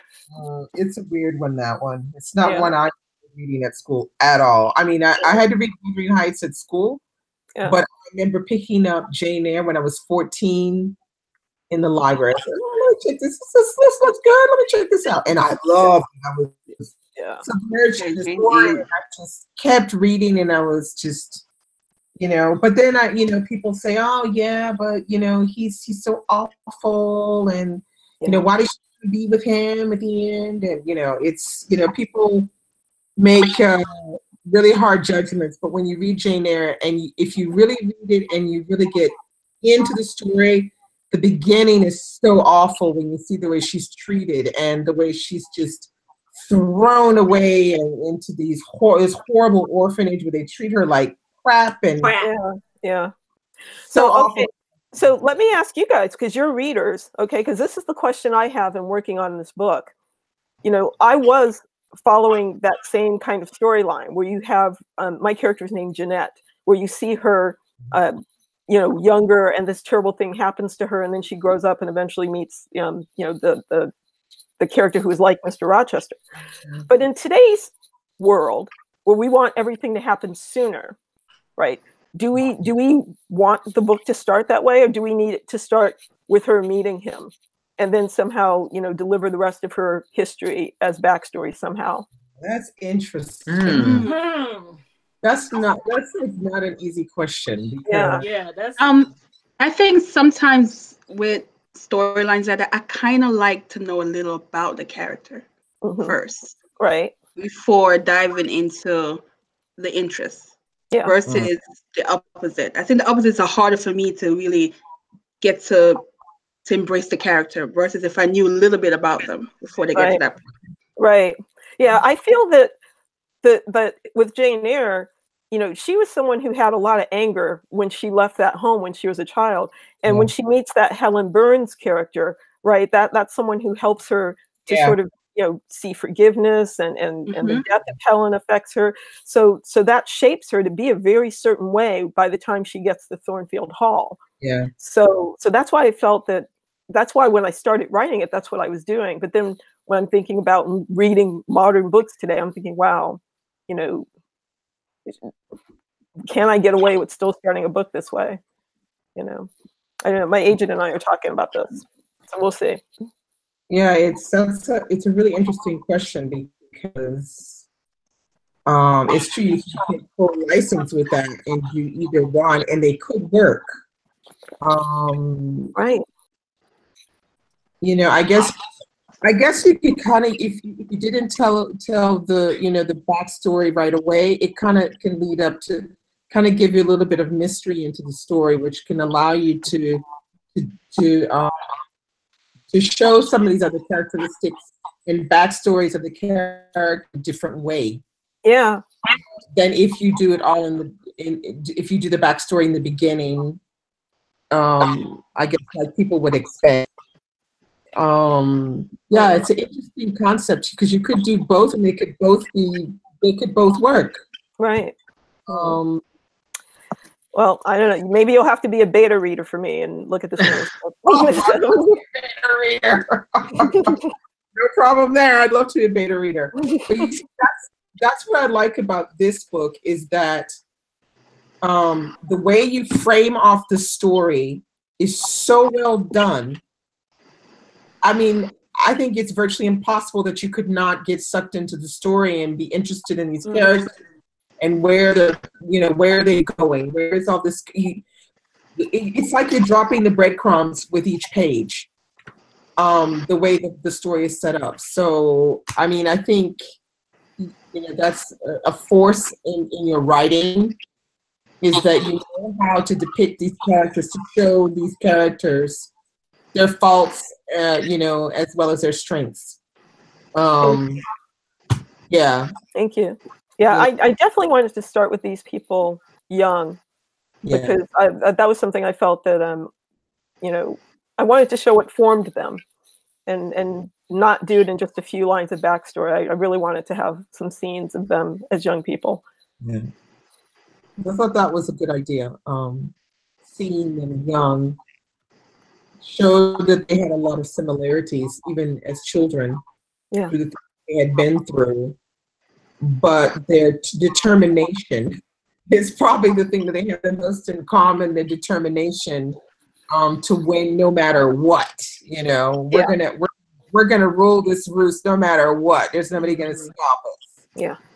That was the thing is the most interesting. I don't know if there are that many characters that have such a strong bond yet being totally despicable, and yeah, she's so strong and despicable at the same. I can think of another one. The Fountainhead.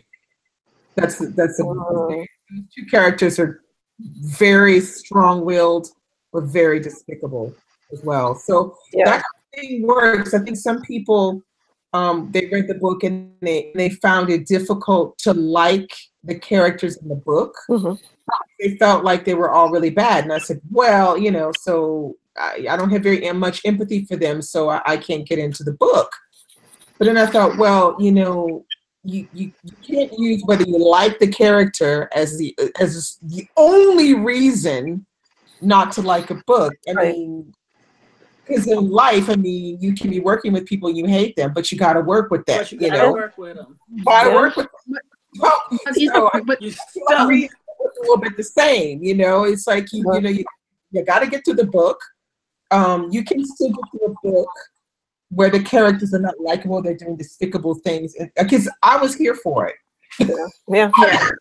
I was also wondering, did you have fun? Because these are messy characters that at times I laughed. Did you have fun writing these characters? I love this book. Okay, I love this book. This book is like a dream that has been in my head forever, and I love what the publisher did with the cover. I love the feel of the book in my hands. I love the book.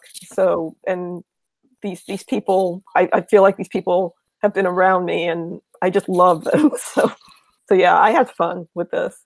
And I have to admit, you know, I grew up watching a lot of soap operas, right? So I see that pull of bad and good, and characters that we don't like are the ones that were always the most popular on soap operas. Yes. so to me, it's like it was natural to create complicated characters like that. Victor Newman is 300 years old and people still love him.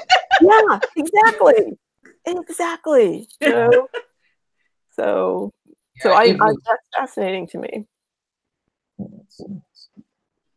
Someone asked the question about Val and the pastor. Was Val sincere or still playing when he had the pastor come visit? That's a good question. Oh no, that was part of the strategy. Yes, that was a strategy.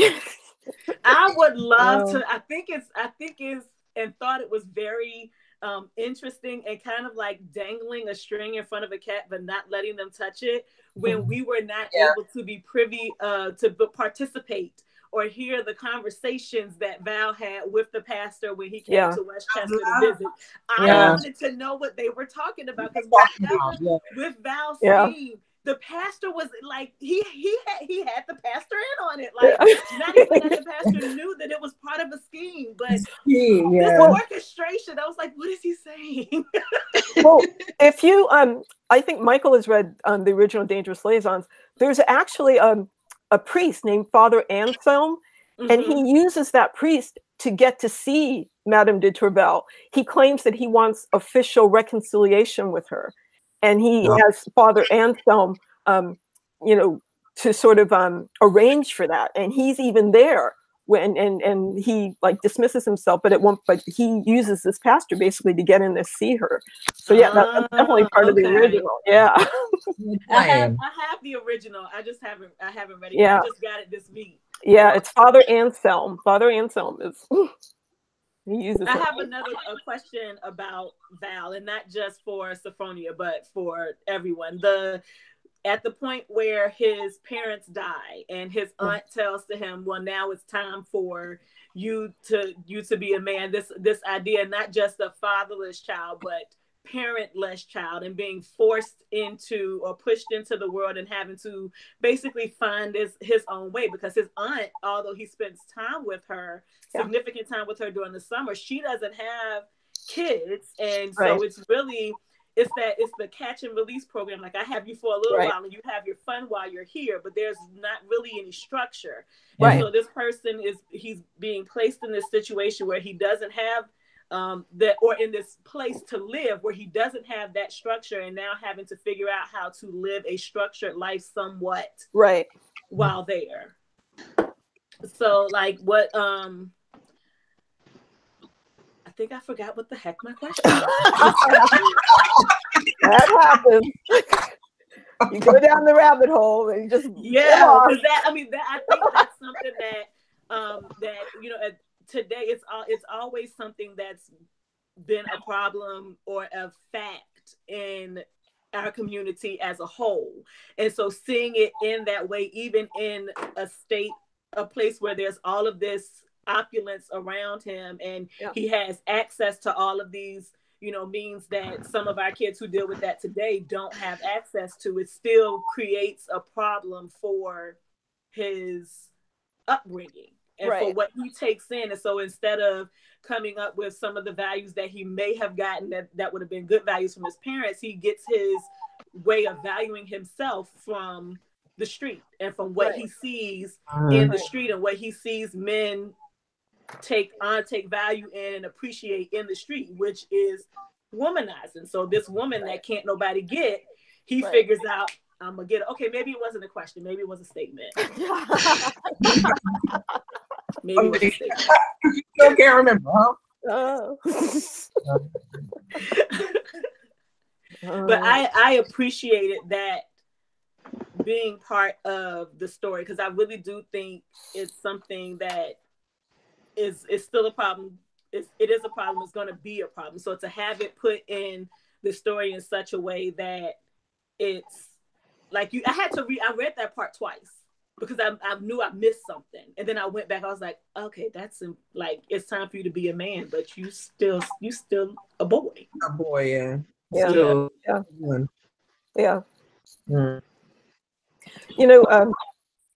There was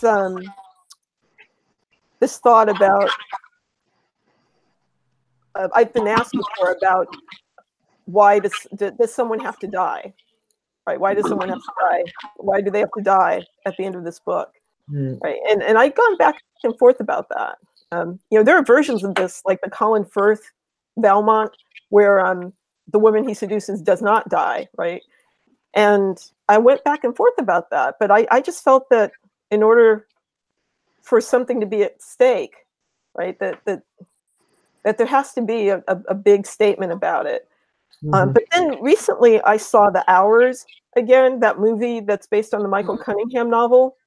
And Virginia Woolf is in that movie, and she's writing Mrs. Dalloway, and at some point she is thinking about someone has to die. And her husband even asks her, why does someone have to die?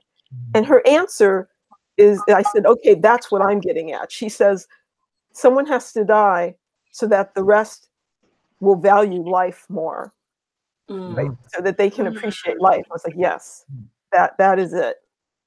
That is it. That we know how serious this game is, right? When people die. And it breaks Gladys. It breaks both Elizabeth's and Val's deaths, like back to back. They break Gladys, poor thing. Yeah. But then Cecily rises, right? Yes. Cecily rises, and she's taking care of her mom, and it's like, wow, I remember still writing that and watching Cecily move through that room. I'm like, okay, this woman, she is a woman, right? And yeah. Someone asked, did Aunt Rose really not know what was going on under her roof? Oh, Aunt Rose knew everything. She knew. She knows who her nephew is. I mean, yes. She knew. Well, right?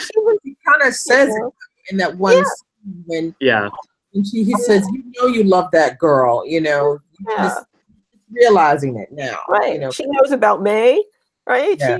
She knows everything. Yeah, because she tells him to watch himself. Yeah. And she's like, this is the way life is, and I'm surprised it has not changed. Here we go again. Wisdom. Listen to your auntie. Yeah. Who is the Aunt Rose? Yeah. Yep. I think Oprah will play that role in the movie. Oprah will play Oprah. Oh yeah, that'd be kind of good. You can just film it at her house. That's a good idea. Oprah doesn't have to leave home. That's a great idea. Watching this. Come on, Oprah. Oh. Right. Oprah and Ava, get together, make this happen. Yes. Somebody asked, let's see, where's this question? When you finish a book, do you find it easy to let go of the characters, or do they live on? And do you ever find yourself writing more of their story, whether literally or just in your mind? Oh goodness. Well, first of all, I do think in my head, I do think about Mr. Travis and Cecily sitting on that riverbank. Mm-hmm. And I do think about a sequel. I do think about that. You know, I think about her aunt telling her to get you a second husband, right? Mm-hmm. So I think about these things. Wow. You know? But when I would love to know what Sam's Club does to the demographic. Yeah, in North Carolina. Yeah. You know, and honestly, I've been working on a musical version of this, and and we were talking about how would we bring this story back to Harlem somehow at the end, like a reference somehow that Cecily's child will grow up and come back to Harlem. But you know, but then that would be Harlem in the 1960s. And it's a very different place. Harlem in the 1960s.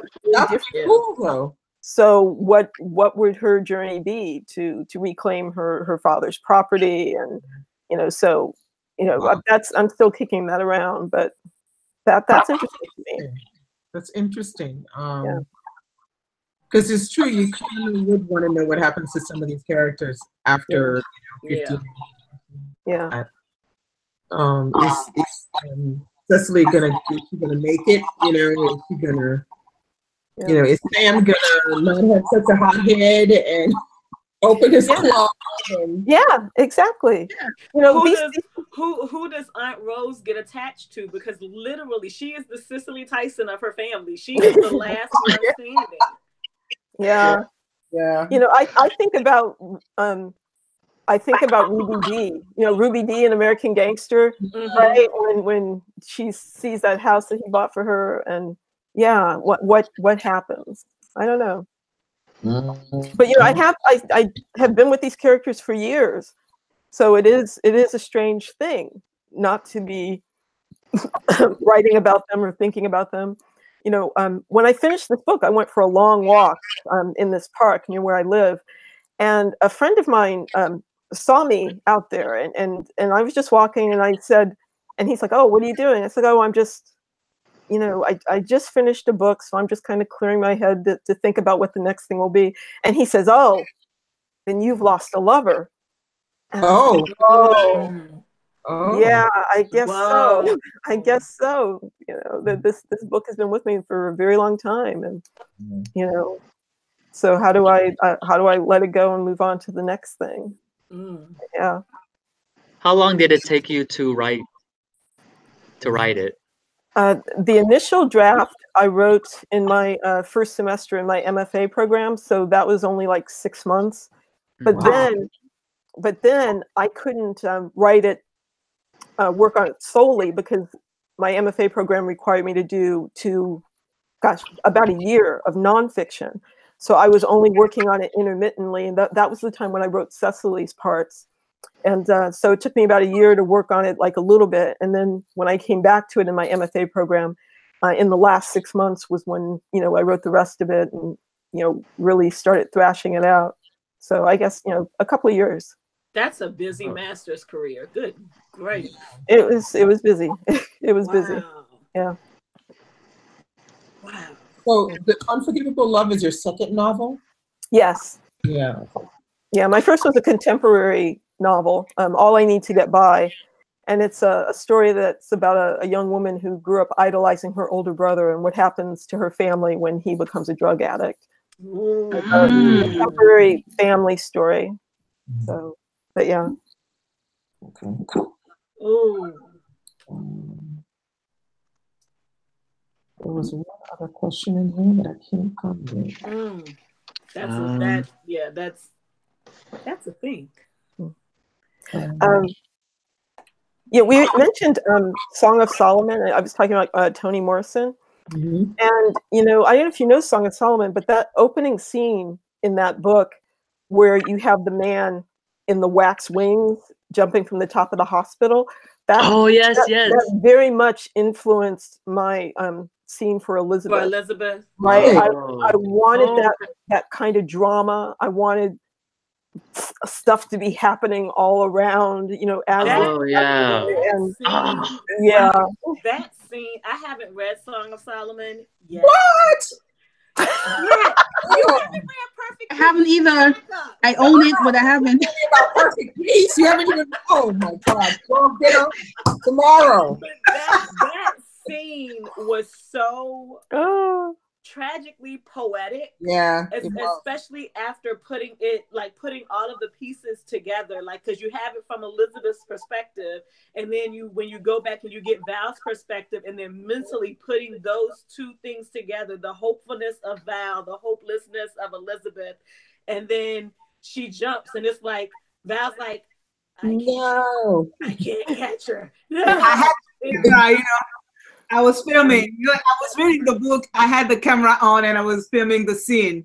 And I think after you read that scene, maybe thrice, you know, I went back. I was trying to go forward, but I kept going back because I loved the scene. I was like, somebody's dying, and you're loving that scene.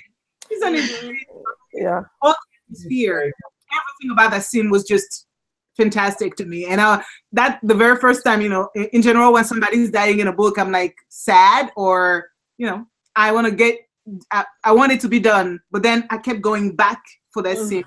It was wonderful. I loved it. Thank you. It was just. Yeah. I've never enjoyed a death scene as much as I enjoyed the death in this book. It was great. It's very pretty because she's almost like this fallen angel anyway. Yes, exactly. And that definitely is just synonymous with who she is, how she's feeling. Yeah. Now that you mentioned Song of Solomon, I couldn't really see that. Yeah. So I believe in. Yeah, I believe in all of what you guys are saying: poetry, drama, you know, visual. I'm a visual person, so I have to see it first. You know, the first image I had for this book, and again, this was the Jackie Robinson thing, the first image, for some reason, I saw that ball field, right? I saw that ball field that is on Rose's lawn, and Val leading her out to say, you've never been to a ball game. I'm going to show you baseball, right? And so, and the image of light and Elizabeth at that window, you know, it's I see it. I see it. And so I'm trying to get you to see what I'm seeing. Yeah. And the picture of Elizabeth trying to hit a baseball with the baseball. That is great. So funny and so cute. And then Cecily's like, what is she doing? Like how awkward she looks in this entire predicament. That was hilarious. Yeah, but she gets it together because she actually hits the ball. Yes. And they get it immortalized in a picture. Yeah. Yeah. Where he still manages to turn this innocent moment into he makes it look like, he says, oh, it looks like I've just kissed her or something when he sees the picture because of the way she's smiling and the way she has her body turned. Yeah. Val. And the revelation for May during that scene where May realizes, oh, you really love her. Yeah.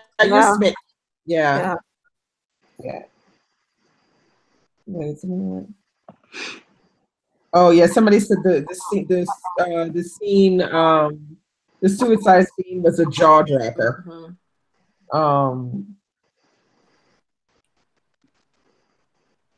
And yeah, somebody liked the idea of when you said, Sophfronia, you've lost a lover when you finished your book. But you know, that's what they say about painters and, you know, artists when they sell their work. It's like their work is their children. Mm-hmm. Yeah.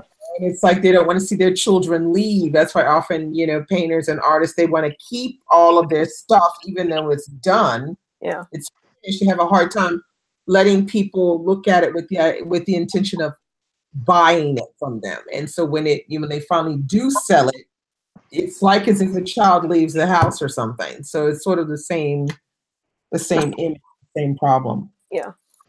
But fortunately, I'm, you know, my son is 14 now, but I'm the kind of mom that's like, if you're not flying on your own, then I did something wrong. So I'm encouraging independence. So that's a good thing. You know, I will let a book go. I will let a book go, and it's like, you know, and it's here for you to make all of these discussions and assumptions, and you know, it's not like I'm going to make you see anything. It's like the book becomes your experience.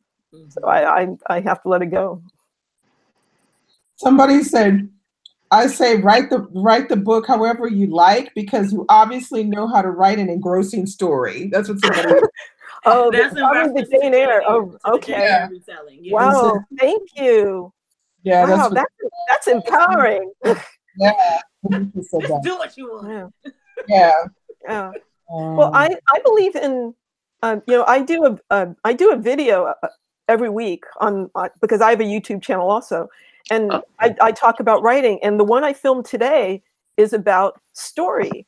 And I talked about the Bradley Cooper Lady Gaga moment on the Oscars this week. Oh yeah. You know, and I explained, you know, that moment was about story. You know, yes. Bradley Cooper choreographed that moment, you know, and made you believe that they were in love, and that was about story. Not only because of what they did, but because of the way people reacted to it. Right? Yes. People were really reacting to the fact that they want to feel that way. Yeah, right? Exactly. They want someone to look at them like that. And that's what story does. You know, are we creating that in our stories? Are we creating moments of love, fear, hate? You know, are we creating emotion to draw readers into the story so that they can be experiencing the story too? So that's what we're trying to do. Awesome.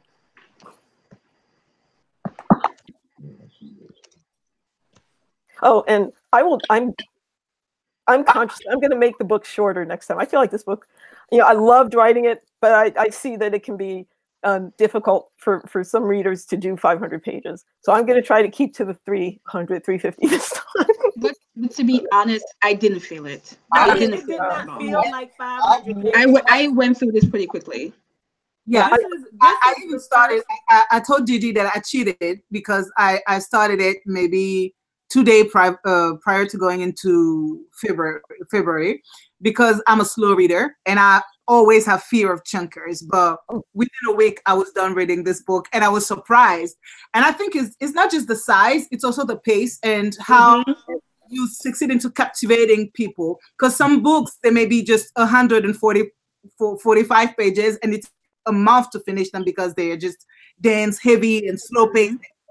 And this one, though it looked big, it was quick to read. The story was quick to read. Like it's engrossing, and you add just juicy bits here and there where you need juicy bits. There's just, you know, it's very well balanced and it's got great pacing. So I didn't notice the 500 pages at all. Yeah, this is the first book that we've done for the read along where I forced myself, because what Didi does is she breaks it down into a certain number of pages for each week. And I forced myself to stick to that schedule. And once I reached that page number for that week, then I was going to read something else. Well, I didn't anticipate starting the week's set of pages on Sunday afternoon and finishing it on Monday morning. I flew through this book, even with reading 100 something pages a week. So it as someone who reads a lot of 500 plus page books, this did not feel like 500. No, it doesn't. You know, I mean, it's true. We're all really avid readers, so we read a lot of books. But frankly speaking, it's true. A lot of people, they try to stick it to 350, 300. You know, they don't want to read anything too long. But I mean, this is not really the chunker, you know, like I'm used to chunker. They're a lot bigger in this book. I found it very enjoyable and excellent pacing. Really, that's good to know. Yeah, it's a 300-page book. I'm gonna finish it in 2 days. Yeah, it's not. No, yeah, it was enjoyable to read. It was not a chore at all. Really, awesome. Not at all. Yeah, you see, people are saying in the comment section, easy read. You know, Emily girl even asked, "Oh, it was 500 pages. Who knew?" Who knew? Well, you see, this is the thing, because when I was trying to choose the book for February, I usually try to choose something that I feel like a lot of people will be able to read and, you know, somewhat enjoy. So I said this time maybe not pick something so intense, you know, like we don't want to go down the Beloved route again. That's something that's just a little different, you know, that will get everybody, you know, interested in something and see a new author that maybe people hadn't, you know, seen before. So I picked 3 authors, 3 books that I haven't seen anyone really talk about. And everybody was like, they saw the cover, they went and looked at the thing, and I was getting the, you know, the DMs and the comments, oh no, pick this one. No, this one looks like it would be really good. So in the end, I said, yeah, let's just go with this one, because why not? It's, you know, I said, okay. Good choice. You know, I started to read it before I actually chose it, and I started to read it. I was like, oh yeah, we got to get this one. I mean, after I read the first 10 pages, I was like hooked. I was like, this is going to be the one. We'll have trouble. There was someone earlier in the chat who said they were hooked from the prologue. I read, while I was reading this, I read a book that was like 320 something pages. I felt every freaking page. I felt every page. It's got nothing but to it was do like, with the number this was my of reward. pages. I was like, if you finish this, you can pick back up Unforgivable. Yeah. That's the thing. It's everybody always thinks it's about 500-600 pages. Oh no, it's gonna be a chore. You can be reading a book that's 200 pages and feel every freaking page. Oh, What taking the book, you know, and it can take forever. It's a book of 200 pages. So I always say, you know, don't look at the page count. You know, pick up the book and start reading it and see if you enjoy it. You'll be surprised. You might get sucked in, and before you know it, this 500-page book you've read in 1 week. You know, because you're so into it. Yeah, I mean, this is also the first time I've had an audiobook version of one of my books. Oh, that was exciting. Yeah, Adenrele Oho reads it, and she's just a fabulous actress, and so I was so pleased with the way that turned out. So we've got everything. Somebody said they read it on ebook and it went very fast. Very fast, yeah. Let's see. Somebody said it can be an emotional experience when you finish reading a novel. So I can't even begin to imagine the feeling of having just finished writing one. Yeah. Yeah. Yeah. Especially since now we know how much time you spent writing it. Yeah. Yeah. You were writing it. It was. Yeah, and I'm a slow writer. For some reason I cannot, with fiction, I can't type it in. I write by hand first. And so it's like I'm writing, and then I have to type it all in as well, because I try typing when I'm writing, and I find that it cuts my creativity. Yeah, because I'm typing so fast that I'm not giving enough time for the images or the things I wanna say in my writing. I'm not giving time for them to flow through my. So I always write as well. You know, so I finish stories and books and stuff like that. Yeah. So I think it works better. writing.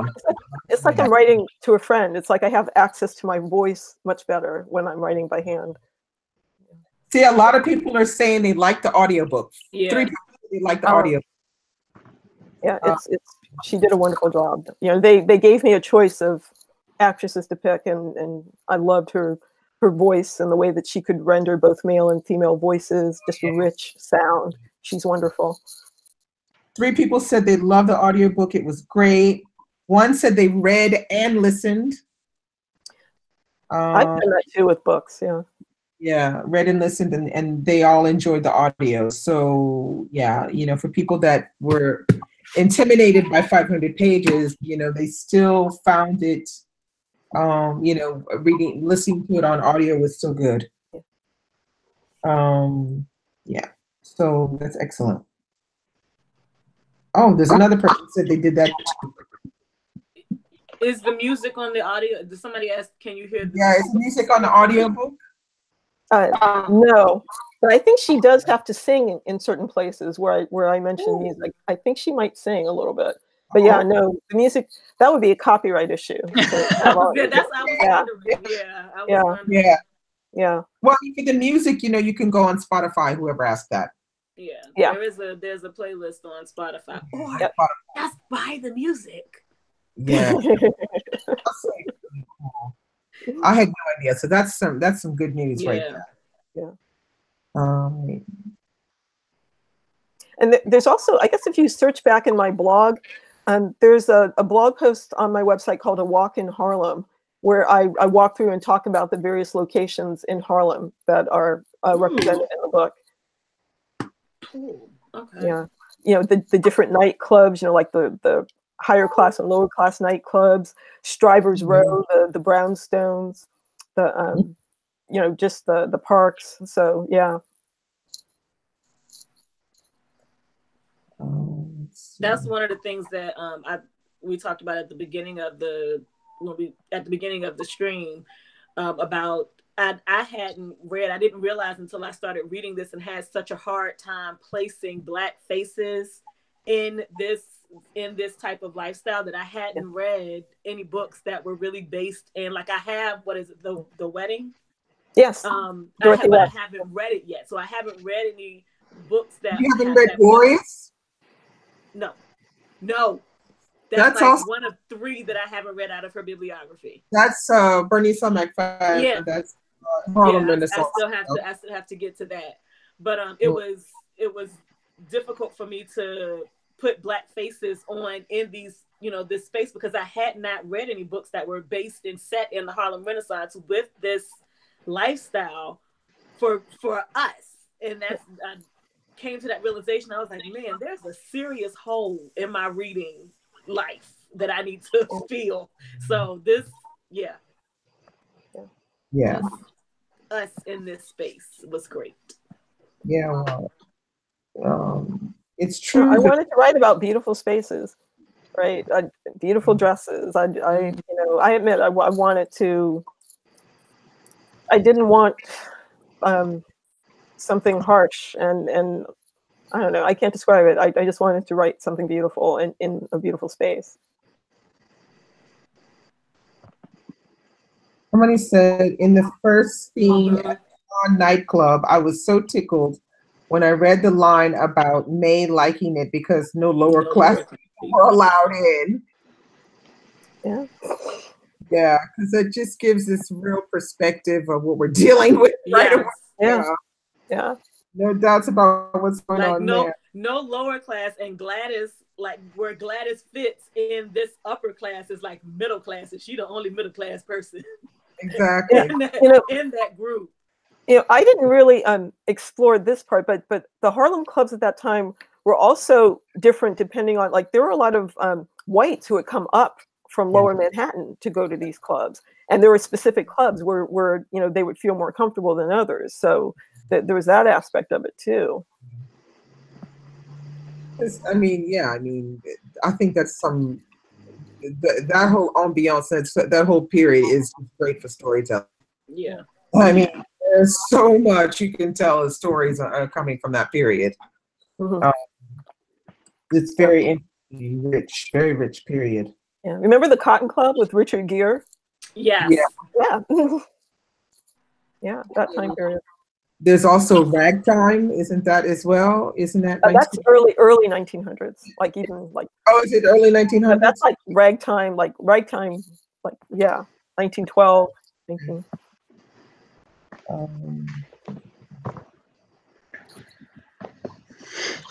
The trip to.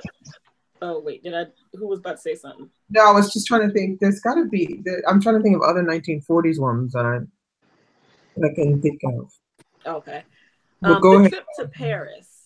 That when May takes Sam to Paris and the experience that he has, it's like this total.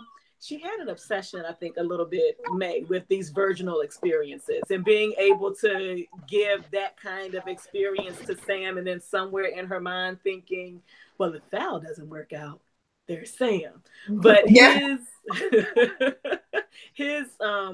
take on that, and then also experiencing Paris post World War II, and the effects on that. How, because I know nothing about Paris during that time, so Dee Dee, if you know, chime in.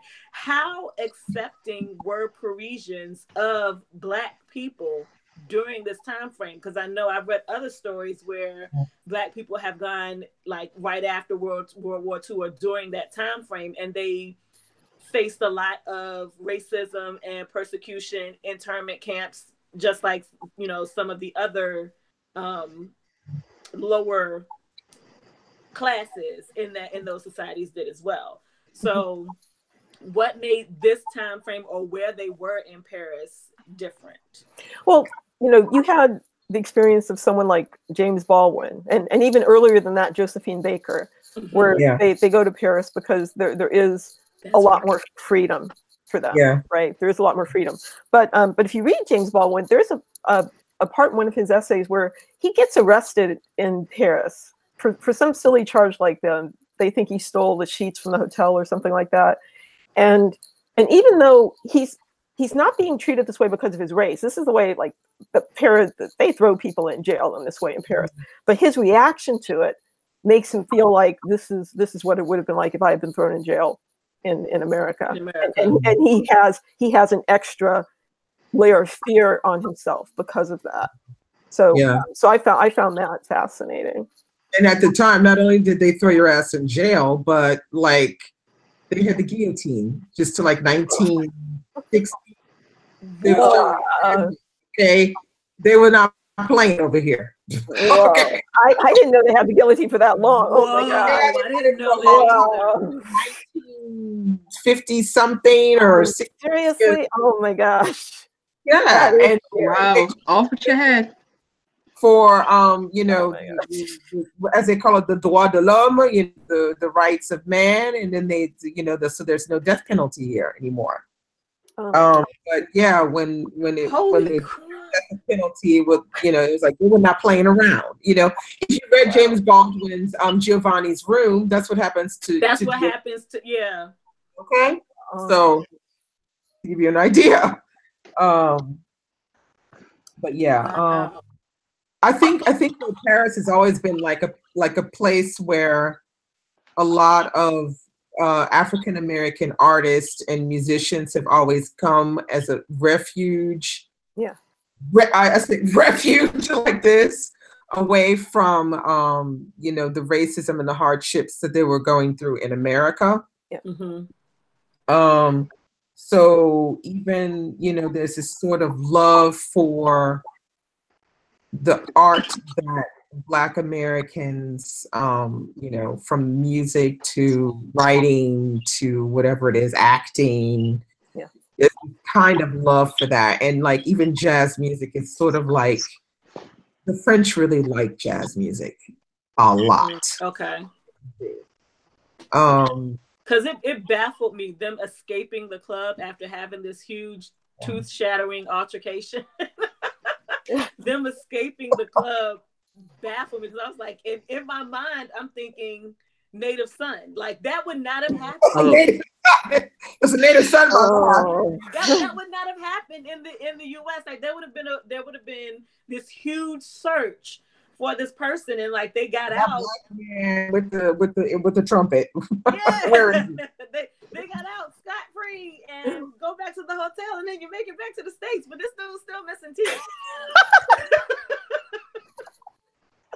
That was amazing, and I was like, huh.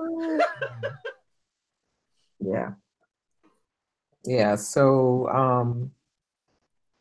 I like that scene though a lot.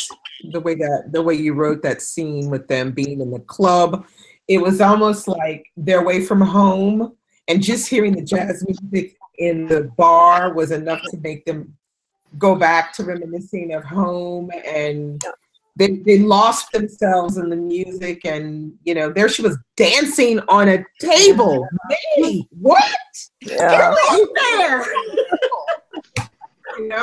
So I like that scene. Like they're feeling. It's almost like a you could be feeling homesick. They're feeling homesick a little bit, and this is just sort of like, oh gosh, they have such great music here. It's our music we're listening to in a foreign country. This is so cool, To see them happy that way was just really good. But then, it broke it when the guy, was feeling up May on the table and everything. It just destroyed everything. All that happiness they were feeling just got thrown out the window in 2 seconds. Yeah. But it was a really well written scene, because it does give you that idea that, like, Paris is beautiful, but it's not our house. It's not our home. We love her, Right. So that I thought that was good. Vanitra said, I've always wondered, did they fully embrace the Blackness or just enjoy exotifying? Exoticizing. I'm sorry, what was the question? Did they, I guess they being people in Paris, fully embrace the Blackness or just enjoy exoticizing? Oh, I think that's a good question, especially when you think of the way Josephine Baker's shows, were her banana costume. Yes. And everything. Yeah. There's probably a bit of both. Yeah, because the funeral they gave her made me think, okay, they did love her. Oh, Josephine Baker. Yeah.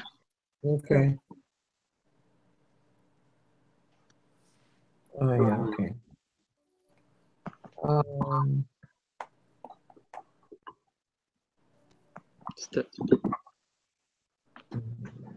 Going through the chat.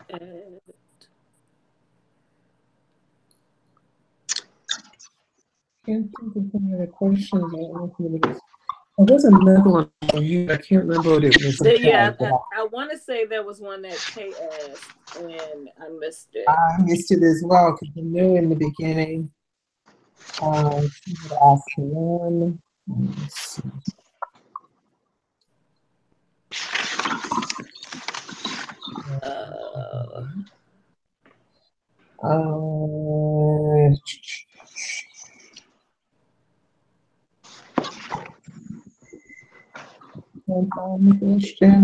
There's so many that came in. Yeah, that came in so fast. I was just like, and I'm trying to read on my phone, so I mean that's not helping me. It's like really tiny. I have one. You wrote some in Harlem, some in other places. We asked that earlier what people prefer, and I was like more of the Harlem side than the North Carolina. Mm-hmm. What era did you like writing? Oh goodness, I too love North Carolina, writing North Carolina. But I'm also a big fan of the brownstones in Harlem. Right, I love the feel of walking down those streets and being in those spaces. And I loved Aunt Rose's house. Right, so Aunt Rose's house is modeled after Edith Wharton's house, which the Mount, which is in Lenox, Massachusetts. Okay. And so I loved recreating that space on paper. Oh, that would be Edith Wharton. Oh, I just looked it up on Google. It's Wharton beautiful. with black people. Oh my God, that would be so good. It is beautiful. Yeah, and you see, I mean, exactly the description. The stucco walls, right? The gardens. You see the terrace doors. The living room where when Val first comes through those French doors, the frosting like stuff on the ceiling, right? That's the Mount. Wow. Yeah, that's cool. Right. And This house is it's beautiful. It's awesome, and it's open to the public starting in May every year. The gardens are gorgeous. So, so I wanted a house that wasn't too ostentatious, right? It didn't want it to be like huge mansion, but I wanted it to be formidable, but yet comfortable and homey, because that's who Aunt Rose is. You know, so almost like, and Edith Wharton designed that house herself. So she was very much thinking of the English cottage style. So I thought, yeah, Aunt Rose would have the same sort of thinking, the same sort of aesthetic. The library in the Mount, you know, the library, that's where Val makes his phone calls and such. So beautiful wood paneled room, you know, so, so yeah. Looking at the picture, spectacular. Yeah. Yeah, I'm looking at them now. Yeah. So that all I think when I see, that's what I thought when I read the book, like there's a lot of yard work. Yes. Yeah. There's a lot of yard work. Oh, that was the other thing, the butlers and the servants and like, man, this is the yeah, it is gorgeous. Yeah. And you know, and I even had the blueprints of the house because I needed to understand how the characters move through the rooms, right? And, you know, if Val is following her down the hall, how long is it going to take for him to catch up with her? Right? So it helped me to have a specific house in my head as I was creating that. I don't know if you can see it. It's very bright though. Yeah, it's white. It's too bright. Yeah. The round table in the dining room. There's a round table there. Yeah. Beautiful table, and it's just all the rooms. It's really, you know, well, you know, you can see their high ceilings and you know, spacious. Yeah. Right. It's beautiful but not intimidating. Right. No. And the grounds are gorgeous. Yeah. Yeah, they are. It's beautiful. Yeah. So make a field trip. Watching, you guys should go and Google because it's really good. The Mount, yeah. Make a field trip if you can. I have family in Massachusetts. I'm like, double duty. Yeah, when those flowers are in bloom, that place is just heaven. I put it up on my screen sharing, so if anyone wants to see it on thank you, but Michael. that's how it looks. Yeah. Keep talking, Mike. Yeah. But yeah, this is how it looks. I just Google searched it, and this is what it shows up. But yeah, it's really beautiful. All right. Excellent. Michael, you would have a field day taking pictures there. Oh yeah. You have to take Mayelle. Take Mayelle and your sister. Because Michael is a photographer in this group. He really knows how to film and to take pictures. He does that very well. Yeah. Yeah, it's really beautiful. Yeah. So it's like, to me, it's like, why make something up? Just you know, when you work with something that's already there. Yeah. Somebody's asked a question. What do you hope readers take away from the story? Oh, a belief in the transformative nature of love, right? And what it means to own your sexuality. Because I feel that the only reason May and Val can get away with what they do is because we're not willing to talk about our sexuality, to be open about who we are. We hide so much, and we're afraid of it, and they manipulate that at any given point. You know, they manipulate what we won't talk about, what we fear. So it's like, if we own that for ourselves, we're not susceptible to being manipulated by others. That's a good idea. Yeah. We had a little bit of a discussion at the beginning about whether or not we thought this was a romance, and I think we were.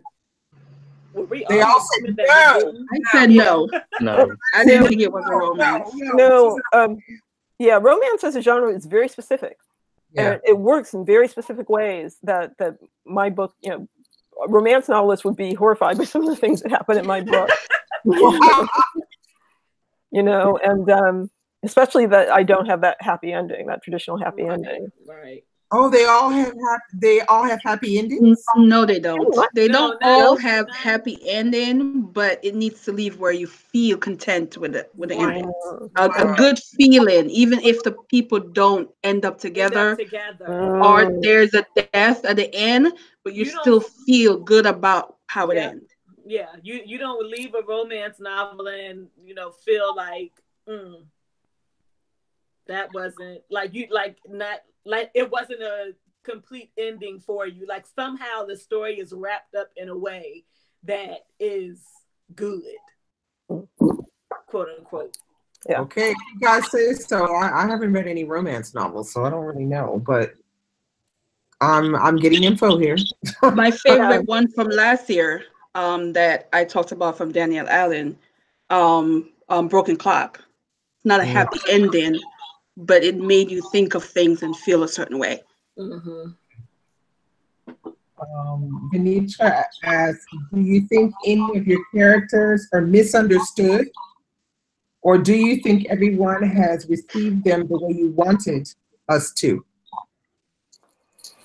Oh, goodness.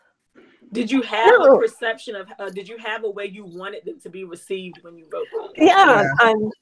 No, and I think I said this earlier. You know, I knew that these are complicated characters. Yeah. Like even in the original versions, you don't know what to think about them. Yeah, you don't. I was not going to make this cut and dry, and so I knew people would feel different ways about them. So and I'm okay with that. Yeah. So have you heard people tell you your characters are, despicable, so I can't get into your book, or I don't like the book because all the characters are despicable? I don't think anyone has said that to me, but I think there's probably stuff like that on Goodreads. So, but each to his own. I can't do anything about that. I can only write the book I'm going to write. So Tatiana's like, she's trying to close her mouth. I'm not gonna spill it. I always think that's simplistic. Always think that's a simplistic way of looking at reading a book and enjoying it or liking it. Like you don't like it because you don't like any of the characters.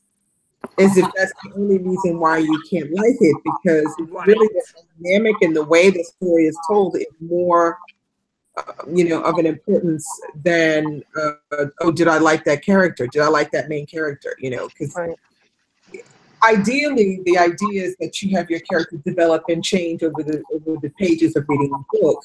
Right. More that than whether you like them or not, in my opinion. But because there's more to it than that. Yeah. I think. Yeah, and also that perception is going to change when the person changes. Exactly. Right. So, I had that experience with Toni Morrison's Jazz, right? When that book first came out, and I tried to read that book, there was a point where she's doing like a flashback within a flashback or something, and I said she's asking too much of me, and I put that book down. I was like, I can't read this book. Yeah, I love jazz. Right? I love jazz. And then several years later, right, when I started working on Unforgivable Love, and I told you I wanted that feel, I said, what book has that feel and can help me get into that mood? I was like, jazz, right? I picked up that book and read it in a day. I love jazz. And loved it, right? So was the book different?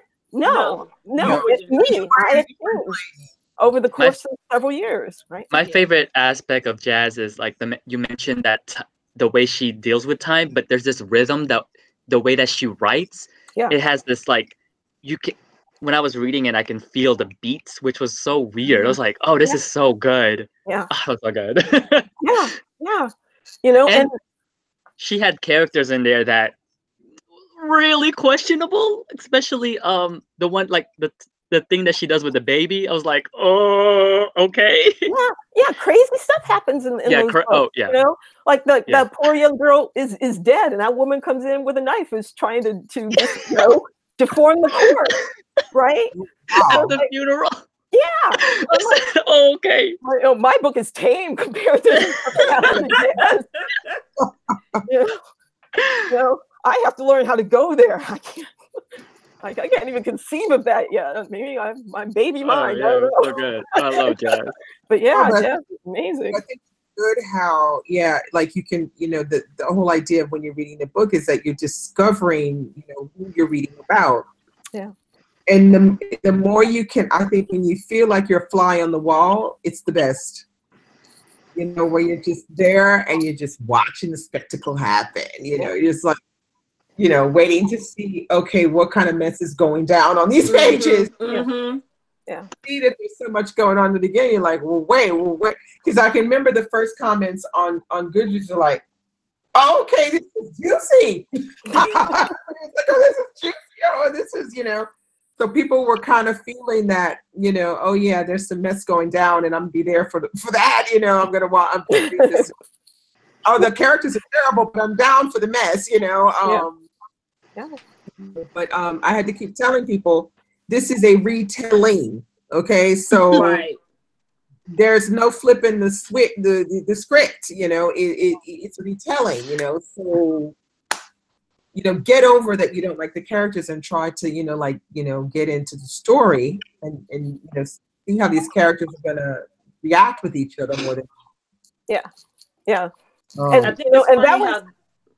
I guess that's a good way to put it, Deirdre, because, you know, when I saw the latest version on stage with Liev Schreiber and oh, I love him. Yeah, and they were being in that theater, watching it. People were hanging on their every word, right? So like Deirdre just said, it's about the interaction. It's like watching these, like it's like putting dynamite in the room. Okay, when's it going to explode, right? And so I wanted that same sort of tension for people to feel that tension. Yeah, but I think those are the best things about the book: the tension, the ambiance, like the setting, and all of that is just lush. It's Yes. Just, you know, you're there. You can see it all. I mean, you don't need much to imagine. It's your descriptions are good for that. So like the descriptions and the ambiance, fantastic. The dynamics between the different characters and how they play off of each other. This is why I'm like so fascinated how you went from taking this complex epistolary novel and then changing it into the novel format so well while respecting the storyline. I mean, I think you must have done, oh my God, tons of work to get it right, you know, and I think you did that really well because I'm sure that was not easy for you. Well, I think once I built the characters, right, because I think it started with them. You know, I couldn't just, you know, change the names and then just tell this story again. I had to start from scratch because story starts with character. So I had to think about who these people are and build them up as believable people and to, you know, then set them into the story and watch them move through it. So if I didn't build the characters first, this would not have worked. It would have felt like, you know, paper dolls, you know, just, you know, acting out this story from another time. Yeah. When you started to write, I mean, when you start to write a story, are you a plotter? Do you plot your story out in the beginning, or do you let the characters develop through your writing? You let the characters take you where they want you to be with the story. I think I mean more like outline. Right, like to me, I think in terms of outline instead of plotting it out. So for me, it's both. I create a general skeleton, like a chapter by chapter skeleton, because I need to know that story, the initial story is going to work, right? I Okay. need to make sure it has a climax point. I need to know that this is going to work over the course of a full arc. Now, once I get the characters together and get them in motion along this outline, things can change, right? As the characters develop and grow, like I said with Cecily, right? So as that happens, the outline can go out the window, and I'm willing to let it go to see how it shapes. Yeah, to see how it shapes up. So in the beginning, you kind of know how you're going to end your story.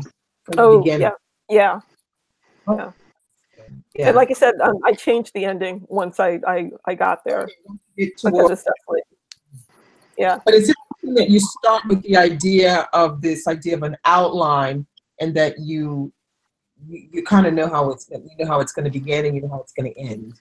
Yeah. I like to know. I don't like writing into a void. I mean, some writers can do that. They can say, "Oh, let's see what my character is going to do today," but I can't do that. I'm a structure person, right? Yeah. I'm building something here, and so I need to have my building blocks and look at the scaffolding and put it together. That's just the way my brain works.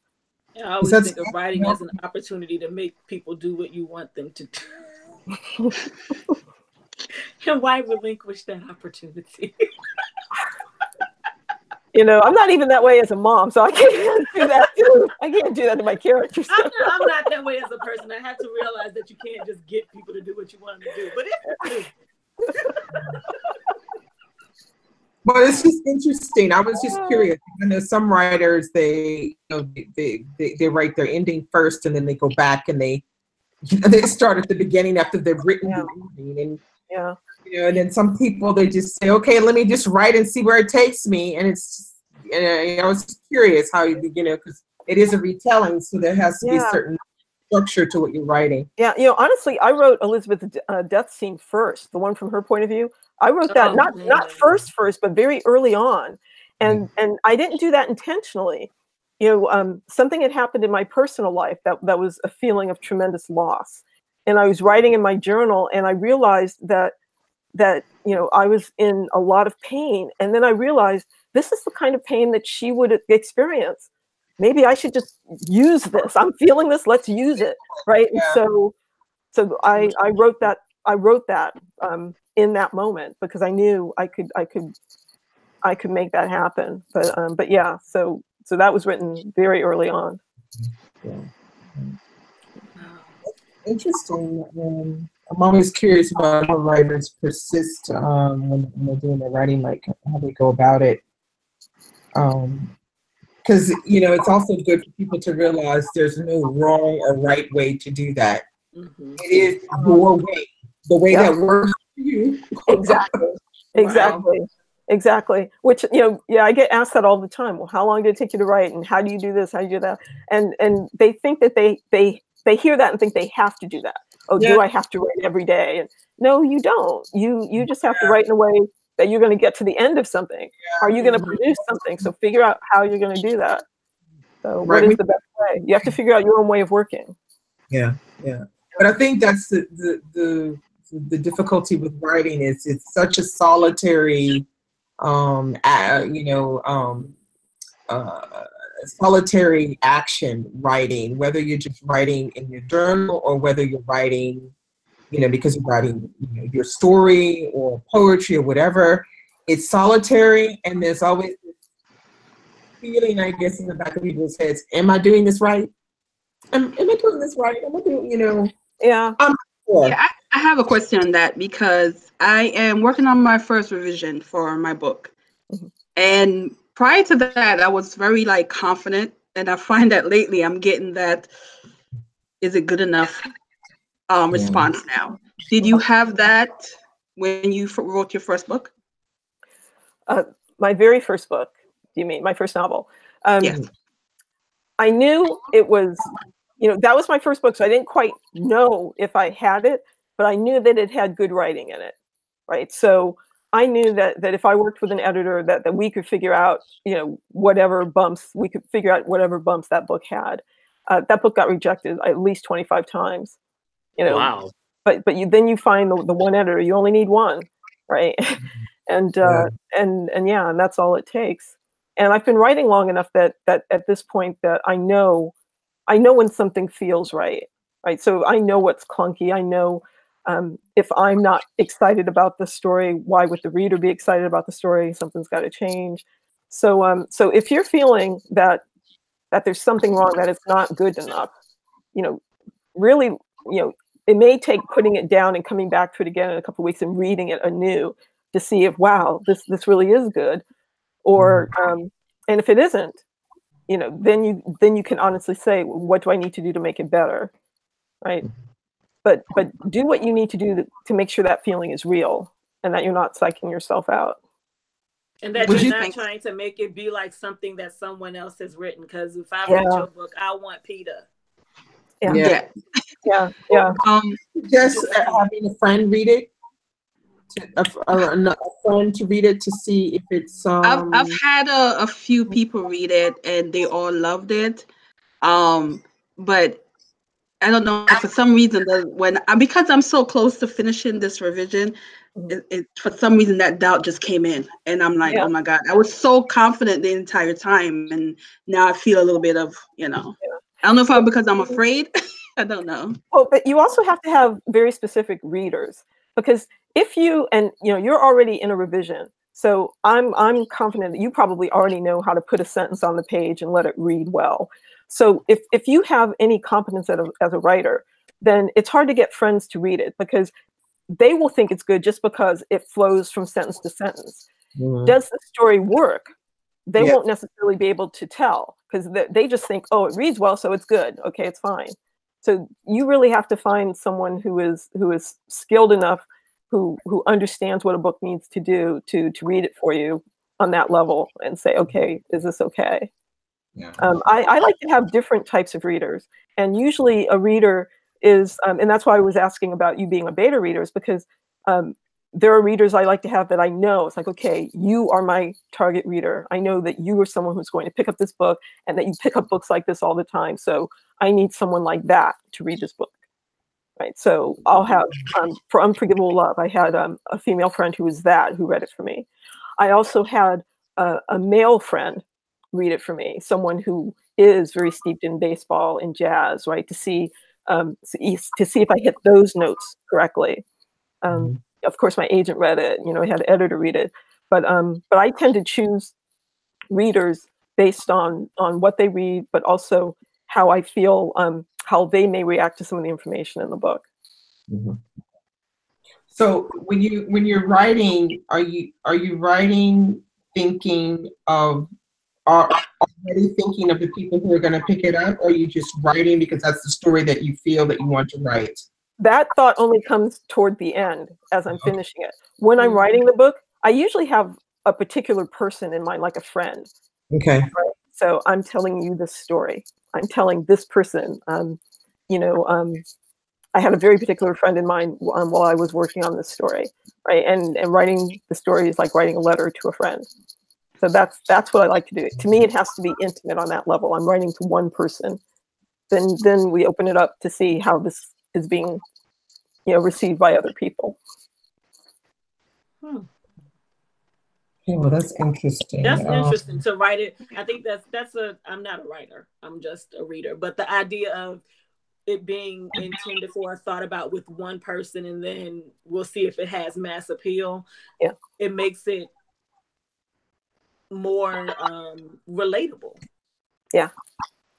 And that's just by nature. That is, I understand as a writer that is my particular strength as a writer is my intimacy of voice. So anything I can do to bring that out, and usually that is about writing to one person, that helps. I have another question about dialogue. In this book, I found that the dialogue was written really well, in the sense that you use it very well to show us things that you're not going to have to tell us later. We can get from the dialogue. And that fascinates me, because I think dialogue is some of the hardest things to write, because sometimes they come off sounding a bit stilted. You can say, And not only do they sound wooden, but they're like, they don't give you any information. It's just like they throw a dialogue in there because they don't want to have solid text the entire book or something. Right. So how do you go about writing your dialogue? You know, do you inspire that from what you hear in reality, or do you just tap into these characters? I listen very carefully. I have an ear. So several things I'm thinking about in dialogue. First of all, you know, I have to work on it a lot in revision, because in the first draft, it's like everyone sounds like me, right? Because I'm just writing. So it's about developing the voice of each character. But then also, like you said, some people will just drop in dialogue to have it there. But to me, dialogue is also what drives the plot. So I'm not just going to sit down and write dialogue. I'm saying, okay, I know they're going to have this conversation. And I know this conversation is going to result in the story moving forward this way. Okay, now, what do they say to each other in order to make that motion possible? Right? And so that's how I'm thinking about the dialogue. It has to function, right? Yeah. So that's it's very complicated in my head, but that's the way I do it. Right? Yeah. This conversation has to mean something. Yeah. So I think that makes sense, because it's funny that some writers they just have a thing that they can just write dialogue and it sounds very natural and it's very useful dialogue, because they're telling you things without having to tell you in, you know, another 2 pages solid text in third person. They're giving you that information through the dialogue, which, you know, then, like you said, drives the story. Yeah. And I think that's something if you understand writing as a craft, right, and each aspect of what we do, like Stephen King says in On Writing, it's like something you put in your toolbox. And dialogue is a tool that allows us to do so many things. You can use it as description, right? It's a way to deliver backstory. It's a way to reveal character, right? So dialogue can do so many different things. So you just have to use it, right? Not use it just in one way, but to allow it to fully engage the story in the way that it can. Yeah. Somebody asked a question. There was a question that was asked about what do we think about, oddly enough, the 2 characters we haven't talked about, Aunt Pearl and Uncle Maynard. I keep saying Maynard. Maynard. Maynard. Yeah, Maynard. What we thought about them as characters. I personally loved them. Yeah. I like to read their scenes. I like when I read in public, when I read this book, I like to read the scenes in public. I like them too. Yeah, I felt like, especially at the point of development where Cecily was, again, that made it so sucky when she got ripped out of that. But being able to see a husband and wife interact with each other in pure love, because that's something that she didn't get to see because her dad was killed. Yeah. And so to get to the opportunity to see them working together in love, and how they bring their strengths together, their strengths and weaknesses together to function as a couple. Yeah. And like with the joke that Uncle Maynard tells when she gets there, and she says, "Have you never heard that before?" He tells it all the time. He tells it all the time. And she laughs the same every time. Yeah. It's like, what I can give to him is that laughter to help make his evening. Yeah, and to enjoy, but she's also enjoying him, so right? She's enjoying him, right? She's enjoying him telling his story, and so real love. Yeah, I love them. Real love. Yeah, being in relationship. Yeah, that's real love, but it's the real natural. They're really natural with each other, and that's something that there's nothing natural about what's going on in Harlem. Nothing. Nothing. Everything is orchestrated. Absolutely. Yeah. And that's another thing. I told you, one of the reasons I reread Pride and Prejudice. I actually listen to it a lot because a dear friend of mine who passed away last year. She was a noted audiobook narrator, and she read Pride and Prejudice. So I like listening to it, and it fascinates me the physical things that happen in that book, even though it was written in the 1800s, that we still deal with today. And what we are talking about relationship and about the way Aunt Pearl and Uncle Menard are together is described at the end of that book, where Georgiana Darcy talks about, there's a part where it describes how she is observing her brother and Elizabeth as a couple once they're married. She said at first it was alarming to her to see how sportive Elizabeth was with him. But she comes to realize that a husband and wife can be with each other in a different way, that a sister wouldn't be allowed to tease her brother in that way. Right. And I just thought that was fascinating. Yeah. Let's see. Somebody asked, you reference a book about seduction in the afterward. How did that book factor in Val's character? Yes, I talked about it earlier. The Art of Seduction. The Art of Seduction. Yeah. I wanted to understand strategy. Yeah. Right. That I had to understand the purpose for some of the things that he did. So I didn't want him just to be like in Elizabeth's face and just, bugging her all the time. Val is very specific, right? So in the original Dangerous Liaisons, for example, there's a part where he realizes that he has to test Madame de Tourvel. He doesn't know if she's open to physical sensation, and he realizes that he might fail. So he sets up a test for her, right, to see how she behaves. So I thought, okay, that makes sense. And so that's why Val does that thing with teaching her to bat, right? He wants to put his arms around her. He wants to see how she reacts, right? That's part of the strategy. So that understanding strategy allowed me to give him actions that would make sense, right? That would drive the story and that would show you his thinking about how to get her, right? So yeah, that's what that book is about. Yeah. The people who do things like that, I've learned, especially in writing this book, but also in just reading a lot of memoir about people in their relationships. People who abuse other people are very strategic about it. Absolutely. Very strategic. I've read at least recently I've read 2 books about women who when they were teenagers, their parents got divorced and the mother remarried someone who seemed to be very, high in their church or in society. And in both instances, the minute, this person got gifts for the children, was really nice. But the minute they were married, the first thing they did was move them away to some secluded house, took away her car. So the mother did not have a car.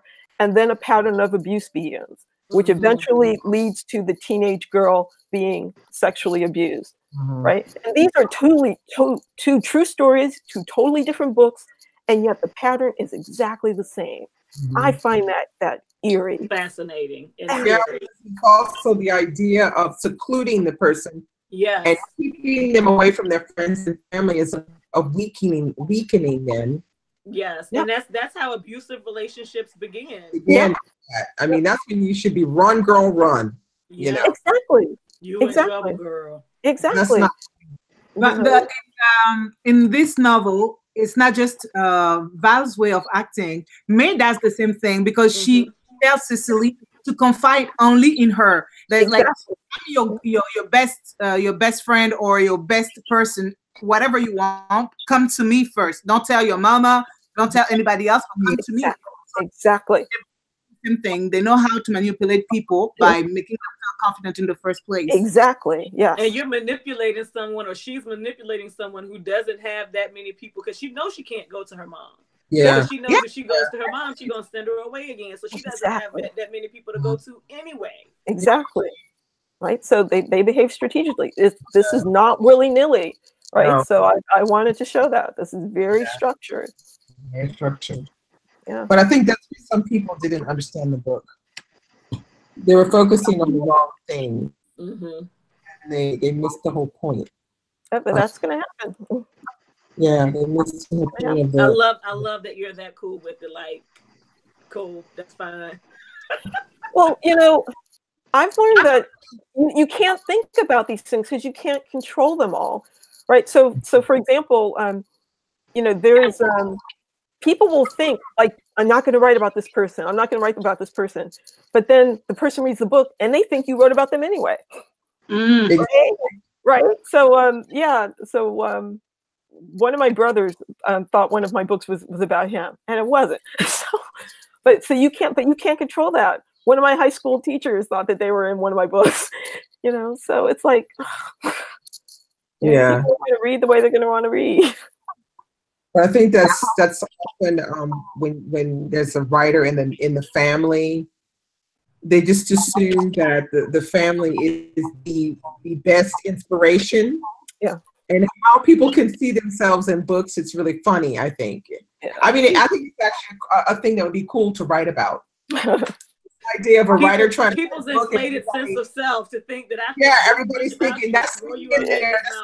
I know it's me. Like, no, it ain't you. Yeah. You ain't the only person like you that I know. Yeah. It's like the Carly Simon song, right? You're so vain. You probably yeah. Because that often happens.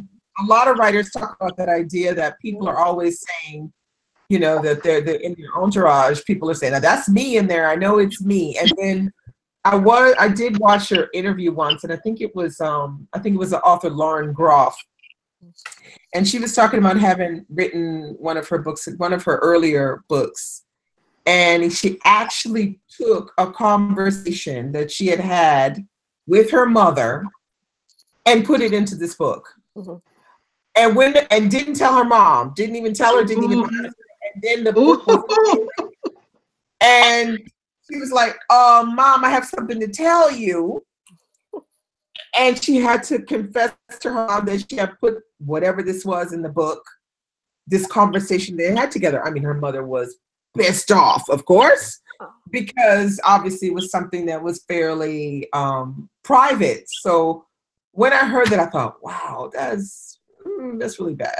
I don't know if I can. That's dangerous. But the book is fiction. Damage a relationship that way. But if the book is fiction, then who's going to know other than the mother? Well, yeah. Well, now they all know because she told that. Exactly. Right. So why even do that? You know, that's just the thing. This is what I thought. Why would you do that? You know, like why would you publicly state that? Now everybody is rushing to try, unless you try book sales.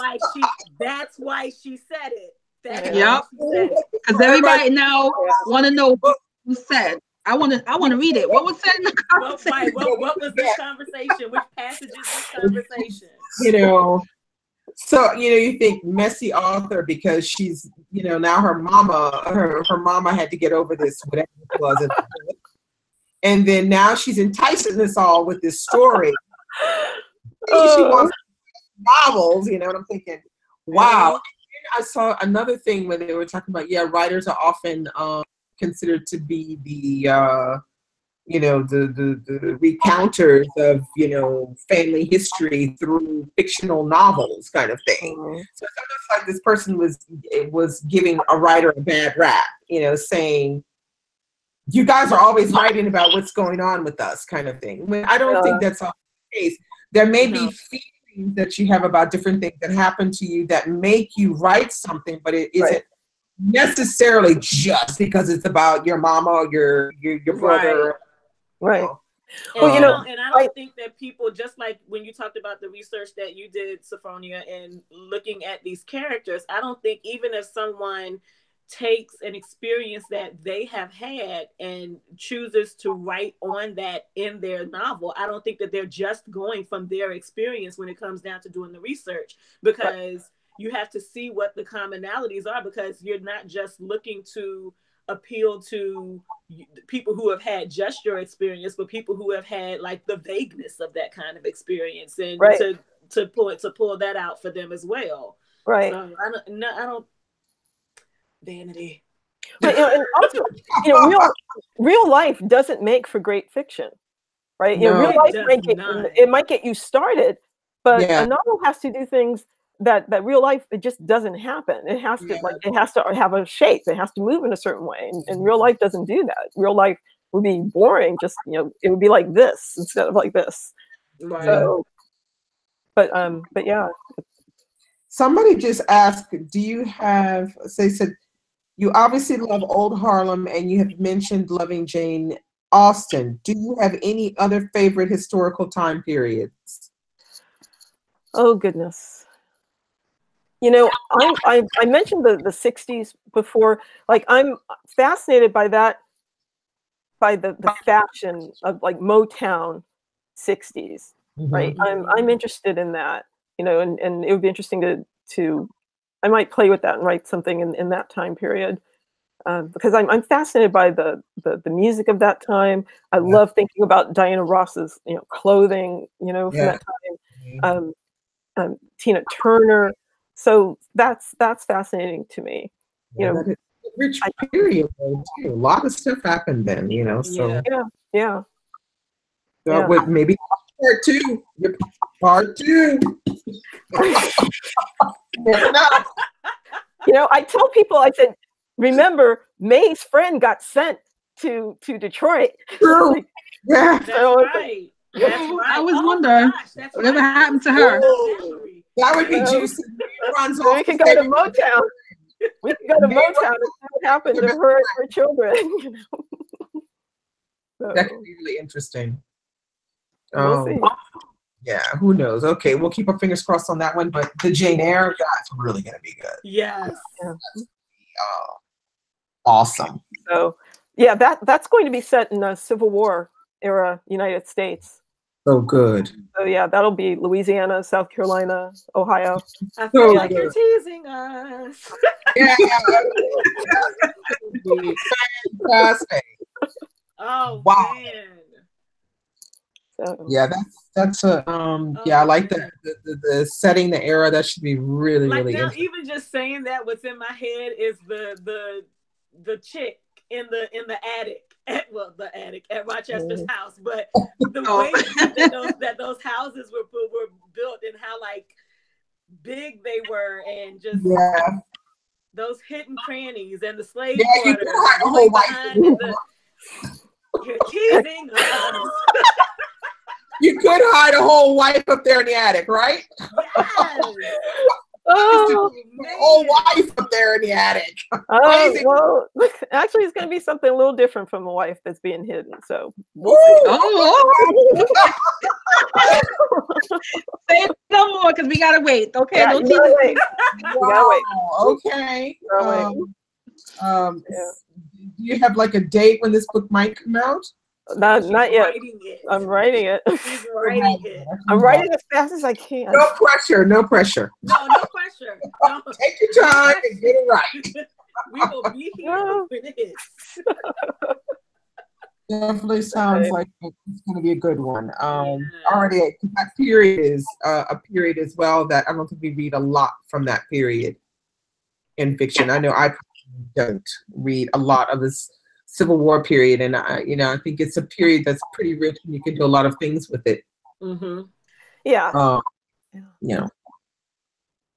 And I love that there are so many stories that are written during that period, and they're not the same stories. Like, I've read so many stories that are written in that period, but it's not the same story. It's not the same experience, because there's so much that's going on during that time period, and based on where you're stationed in the U.S. but where you're living in the U.S. at that time, and how it affects you, based on your skin tone, how deep your tone is, how light your tone is, whose name did you choose to assume when you were liberated? All of those things make such a huge difference. And so it's just like never. I'm so freaking excited, and it's nowhere near happening. Wait, is Bomb Civil War? Is what? Bomb. No, Bomb is actually set in Chicago. But it takes place shortly after the assassination of Lincoln. So it's in that time frame, but it's separated from Civil War experience because it's set in Chicago. It's in Chicago, but it's okay. Yeah, that sounds still interesting. You need to read. It's so good. Her development from Winch to Bomb is Yeah, because I enjoyed Winch, but Bomb is I haven't read Bomb yet. Bomb. Her development from books one to 2 is great. I was very surprised. Yeah. Can I ask you this, Sophfronia? Can you give us some recommendations of books that you love at the moment, or that you've read recently that you really liked? I got my notes ready. Flip this on over. Actually, I just finished Michelle Obama's book. Oh, Becoming. Okay. Yeah, I read that. Becoming was fabulous. Absolutely It's gonna fabulous. take me forever to get to that. Yeah, the list on my library is. Oh my gosh. Oh no, I have it. I purchased it. Am I the only one that read it? I did, and Yeah, you're the only one. I have it geared up for end of this month. Okay, I'm not a nonfiction reader, so when I read, It's good though. It's really I know good. it's going to take me a while to get through it, but I read the nonfiction I read. I make sure it's like stuff people and things I'm interested in, so that I do finish it. But it's once I start reading it, it'll take me a while to get through it, and that's okay. Yeah, yeah. Well, I'm going to see her in April, so that's why I'm going to be reading it in end of March, beginning of April. That's right. Yeah. You know, there's a little book. It's really short. You could probably read it in a day. That Kent Haruf, Haruf, that he wrote right before he died. It's called Our Souls at Night. I read that. That's really good. It's such an exquisite book, and the way it's just so tight and emotional. And to tell you just a little bit about it, you know, he has written about this community before. But you have these two elderly people. Oh yes, right. Oh, and yes, they remember decide that. to start sleeping with each other just because, you know, she says, you know, I can't sleep, and I feel like if somebody's there, I won't have to take any, you know, sleeping pills. And they develop this beautiful friendship, and until, of course, their children find out. Yeah, exactly. You know, and there are times when I'm just doing something, I'm gardening or I'm taking a shower, and I think about that book and I get angry all over again. Because I'm just like, how dare they? These people have found happiness, and what is it with it? We go and snatch happiness away from people. And that makes me angry. Amazon. It makes me angry. It's a really good. Not a lot of people read it on BookTube. Not a lot of people talked about it. I read it. I can't even remember why I read it. I don't know. Somebody said you need to read this book, and I picked it up, and I was happily surprised because there don't seem to be very many books that are written with the main character as an older person. Yeah, they were. Yeah, they were significantly like in their. They were basically they're like past retirement. Like they're in their 70s. Yeah, they're. And there are not a lot of books with the main characters of 70 years old. Right. And there's even a movie, right? I think it's that somebody just put that there's a movie. Yeah. Jane Fonda and Robert Redford are in that movie. Oh, Robert Redford. Yeah. Yeah. It's fascinating. Michael, your antenna. It is fascinating. His previous movie, The Old Man and the Gun, I really liked. So yeah. And it's on Netflix. It's on Netflix. Okay. And it's on Netflix. Mm-hmm. The movie. Look it up. Oh, I have to remember that. And Oh yeah, it's I'm looking it up. It's on Netflix. I'm adding it to the list. You know, I'm always fascinated by books that haunt me. Right, that just like I said, just thinking about it, I have an emotion all over again, and that book does that. So, have you guys read T.R.E. Jones's book yet? American Marriage? No, not yet. I have Yes. it on my bookshelf. Yeah. Yes, I think. When did I read it? I forgot. Like a few months ago. I think a month ago. Yeah, that's when I read it last year. You know, she led up to that, right? That it's like a how do you say? It's like a moment, right? That she has worked, right? And you knew this like a crescendo moment in her career, and she's worked so hard for it. So that's amazing. Yeah. Let's see, there was another. Oh, there's another one. Oh, I can't think of the name that I read that has a character that's older. It's a woman. Oh man, let me just see if I can think of the name of it.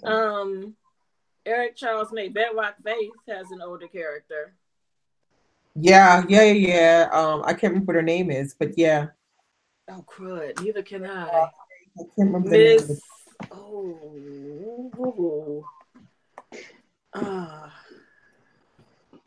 And have you guys, I don't know if you read short stories, but Roxane Gay edited the most recent Best American Short Stories.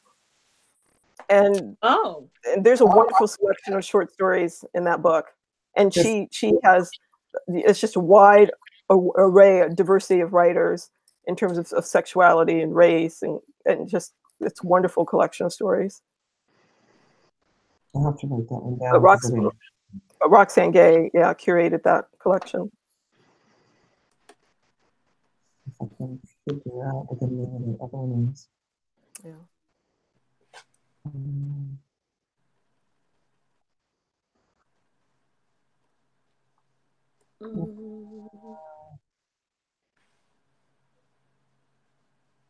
Mrs. Motley.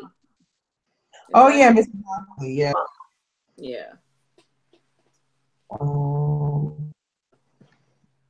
Yeah, there's a story called Like a Mule Bringing Ice Cream to the Sun. It's from Cassava Republic, and it has, the main character is a Black woman, and she's retirement age. So I think she's supposed to be like maybe in her early 70s. And she's described as this flamboyant, you know, she's fully made up, the nails done, the bright colors, you know, she's got everything going on. And she drives around in an old Porsche. And she's a literary professor. And the thing that's cool is in the book, she has her bookshelves and she puts her books next to each other by, like as if they were a couple. You know, like, oh, you should read this book, you would be a perfect couple. You know, it's fantastic, this story, because it's very short, but it just is just amazing because of this main character. Really, really good read. She also plays books according to the character she wants to have conversation with. Like, she wants the character in that book. Yeah, you know, another one together. Her name is Sarah Manyika. And it's called, let me just see if I can show you the book. I can show it if it will. It's yellow. Okay. It's Cassava Republic, so they all have a similar theme, bright colors. This one is like yellow with the brown at the bottom, but it's a very thin novel. I mean, it's like I would say it's close to a novella, because I think it's not even 150 pages. It might be like 120 pages or something like that. But I also just finished Kesey Lehman's memoir, Heavy. Yeah. So it makes me want to read Long Division. I haven't read that novel. I tried to read Long Division. I had some problems. Really? Yeah, I couldn't get into it. But I really want to read Heavy, because I think I've heard so many, you know, great things about it. People just say it's fantastic. It is. It is. So I don't, maybe, you know, I haven't read Long Division, but I wonder if there's something about Long Division where he was holding back, because Heavy feels like there are things that he wanted to hold back and then said, okay, I just have to tell this. I have to tell my story in the way I can tell it. And it's just poetic and vulnerable, and it's a wonderful book. Yeah. So that's another for Heavy. I probably need to read it this month, because I was gonna try to read it last month and I just couldn't fit it in. Yeah, and he writes it in the second person point of view, as though he's writing to his mother. Yeah, which is really, it's not something that we see very frequently. People writing in second person, and also it's not often done well. Although I've heard nothing but fantastic, reviews over the fact of him writing in second person. People are just marveled over it. Yeah, how well it works. Well, I think it's different because it's a directed second person. Like, it's not like you, the reader, right? Like you go up the steps and he's writing, as though to his mother. And I think that's why it works. Yeah. So, okay. So Heavy, I'm actually going to read that. Anything else you think of that you've read that you want to suggest to read? I'm reading a lot of nonfiction right now. So those are the books I've just recently finished. So I'm also reading research-wise. I'm reading March. Right. Okay. The graphic novel. No, March. I always mix up Gwendolyn Brooks and Geraldine Brooks. It's the book. It's an epistolary book, and it's about the father from Little Women. Oh yeah. Okay.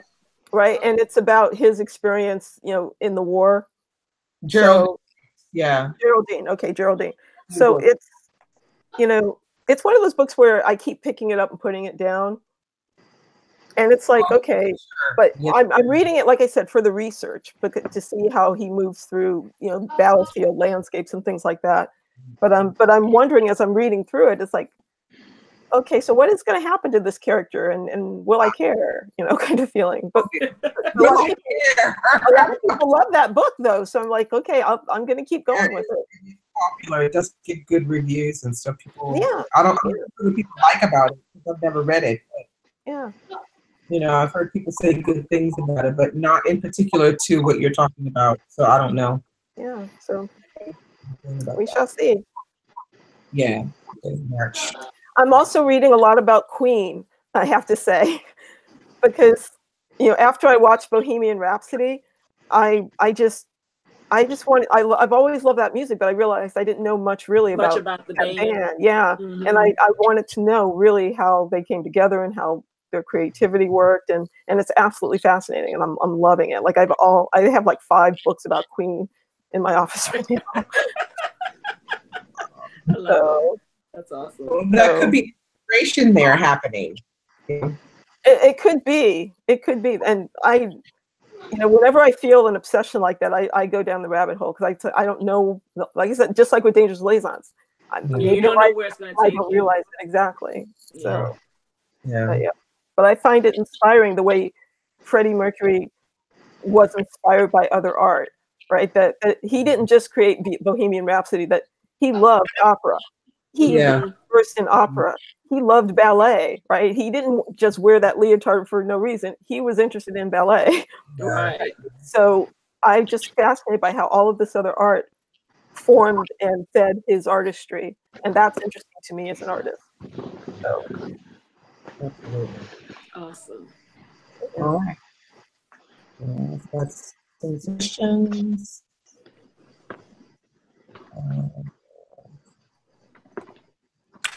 Let's see. I will see if anybody has said anything.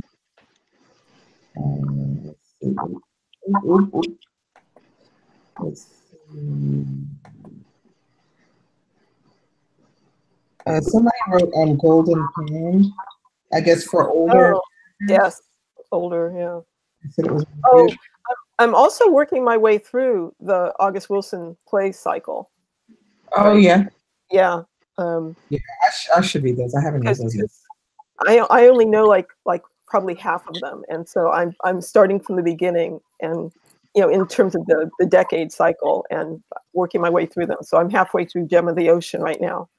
Yeah, I've only read the piano lesson, and I think I read that so fast that I didn't really give myself the opportunity to appreciate it. So I want to reread that and then read more. Yeah. The piano lesson will be my next one because I'm reading them in order also. The last one I read was with the jazz singer Marine's Black Button. Oh yes, yes, yes. Yeah, because I love the fact that as a reader, we're waiting for Marini to show up. Yeah. And really, when she shows up, she doesn't disappoint at all because she's an old woman. She knows why she's there, and she doesn't, you don't mess with her money. You don't mess with anything, anyways. And to know that in that era, she dared do things that people weren't doing, like homosexuality, for example, was something that you could just be open about it. But she didn't give a fuck about it. She came with her girlfriend and she was like, "Mine, you don't touch her, you don't do this, you don't do that." I loved it. Really, I loved Marini's Black Bottom. So I'm looking forward to reading the rest. Yeah. Yeah. Very interesting. I love plays, and I don't talk about it that much because I feel like they're so short most of the time that I always have the fear of spoiling it out if I start talking about it, giving too much information. It's plays. I don't know how to, but I love them. I love them. Yeah, and he's taught me, reading Wilson, has taught me so much about characters, about strong characters, but also how characters serve a specific purpose, right? Like, there's almost always a truth teller in his plays, right? Like Gabriel, right, in Fences. And so it's, that helps me think about, you don't just create a character. That character is there to serve a function in a story. So, it's something, it just helps me to think about when I'm writing and creating. And also just the ambition of it, right? Yeah.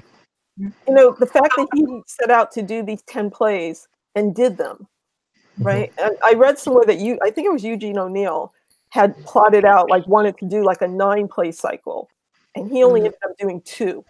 Yeah. Oh, wow. So what August Wilson did was just absolutely phenomenal. Yeah. Wow.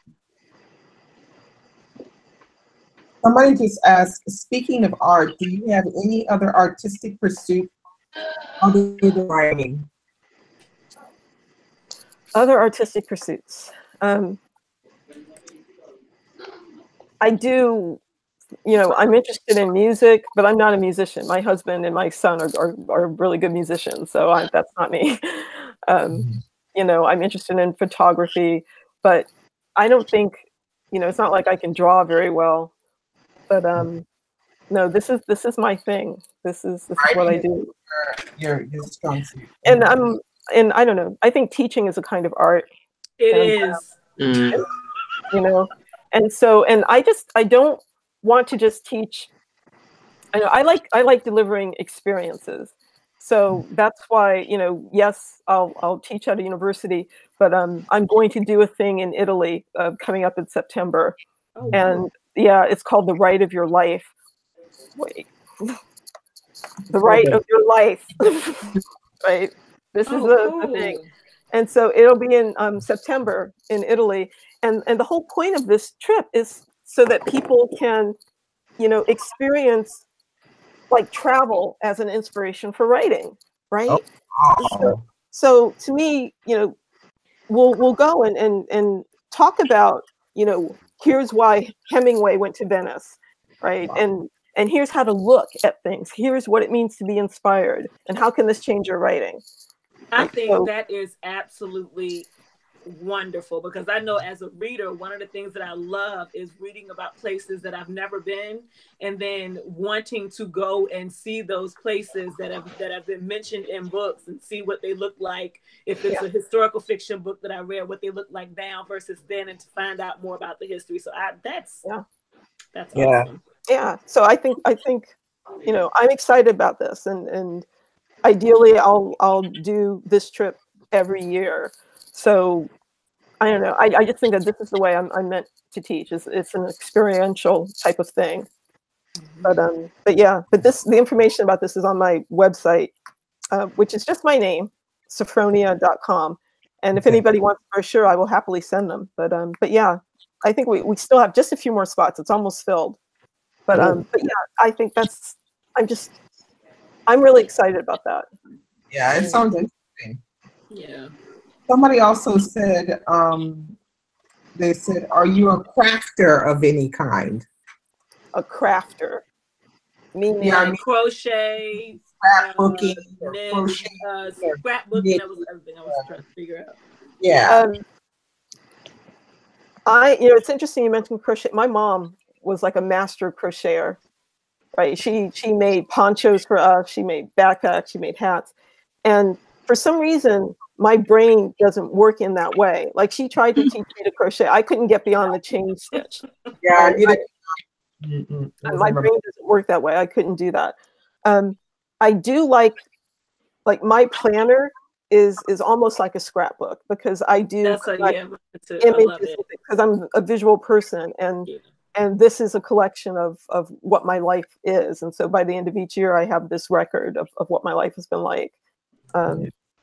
But yeah. So you journal and you plan. Yeah. Bujo, okay. Yeah, I journal. I like coloring also. Yeah. I like coloring. So you see, I'm looking for my Harry Potter coloring book is over there. I have a whole bookcase back here full of coloring books. Crafty thing. It's a creative thing, coloring, I think. Yeah. So when you journal every day, or do you do morning pages, or? No, I journal probably just a couple of times a week. But if I'm really busy with writing, sometimes that'll be once a week or something. But I like to just reflect. Journaling can be so many things. It can be practicing your voice. It can be observation. It can be recording what's happened in your life.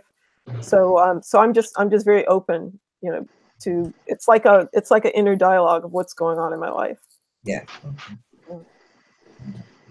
And I print out the pages. Right? I print them out and put them in binders because I worry I don't want to lose them if something were to happen to my computer. I don't want to lose those days. Yeah, I write out when I journal. I can't, like the keying. It gets away from me when I start keying. It just really gets away from me, and it's like writing it out makes it feel more like I've gotten it out when I write it out versus keying it. Yeah. Somebody said, I bet after writing some of those heavy scenes in Unforgivable Love, you had to sit down and color to relax your mind. You had to sit down what? And color to relax your mind. Relax your mind. I had to get up and go walk after that. I had to get up. Yeah. Somebody said coloring is very relaxing. It is. Yeah.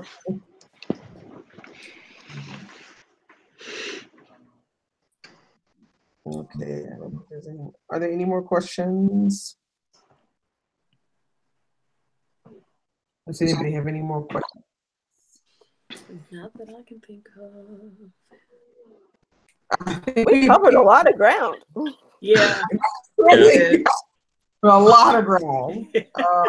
But yeah, I thoroughly enjoyed this book. I think we all did. Yeah. And we can't wait to see what you come up with next. Thank you. I'm waiting. The backlist. I have some other things to read. On my list, yeah. Well, I write nonfiction also. So my essay collection just came out a few months ago, and so that's personal stuff. So if you want to read that, and I also wrote a spiritual memoir with my son. And that's called This Child of Faith, Raising a Spiritual Child in a Secular World. And he and I are still traveling quite a bit for that. We do speaking engagements. What's the name of the other novel? You said there was another one that was nonfiction. You mean the other novel? The first novel is All I Need to Get By. Yeah, All I Need to Get By. Yeah, I have that one written down. Yeah, the essay collection is Love's Long Line. Love's Long Line. Oh. Yeah. Scrolling. Yeah, and so I think I have All I Need to Get By. Yeah. I think I have it. So I'll have to check it out. Yeah.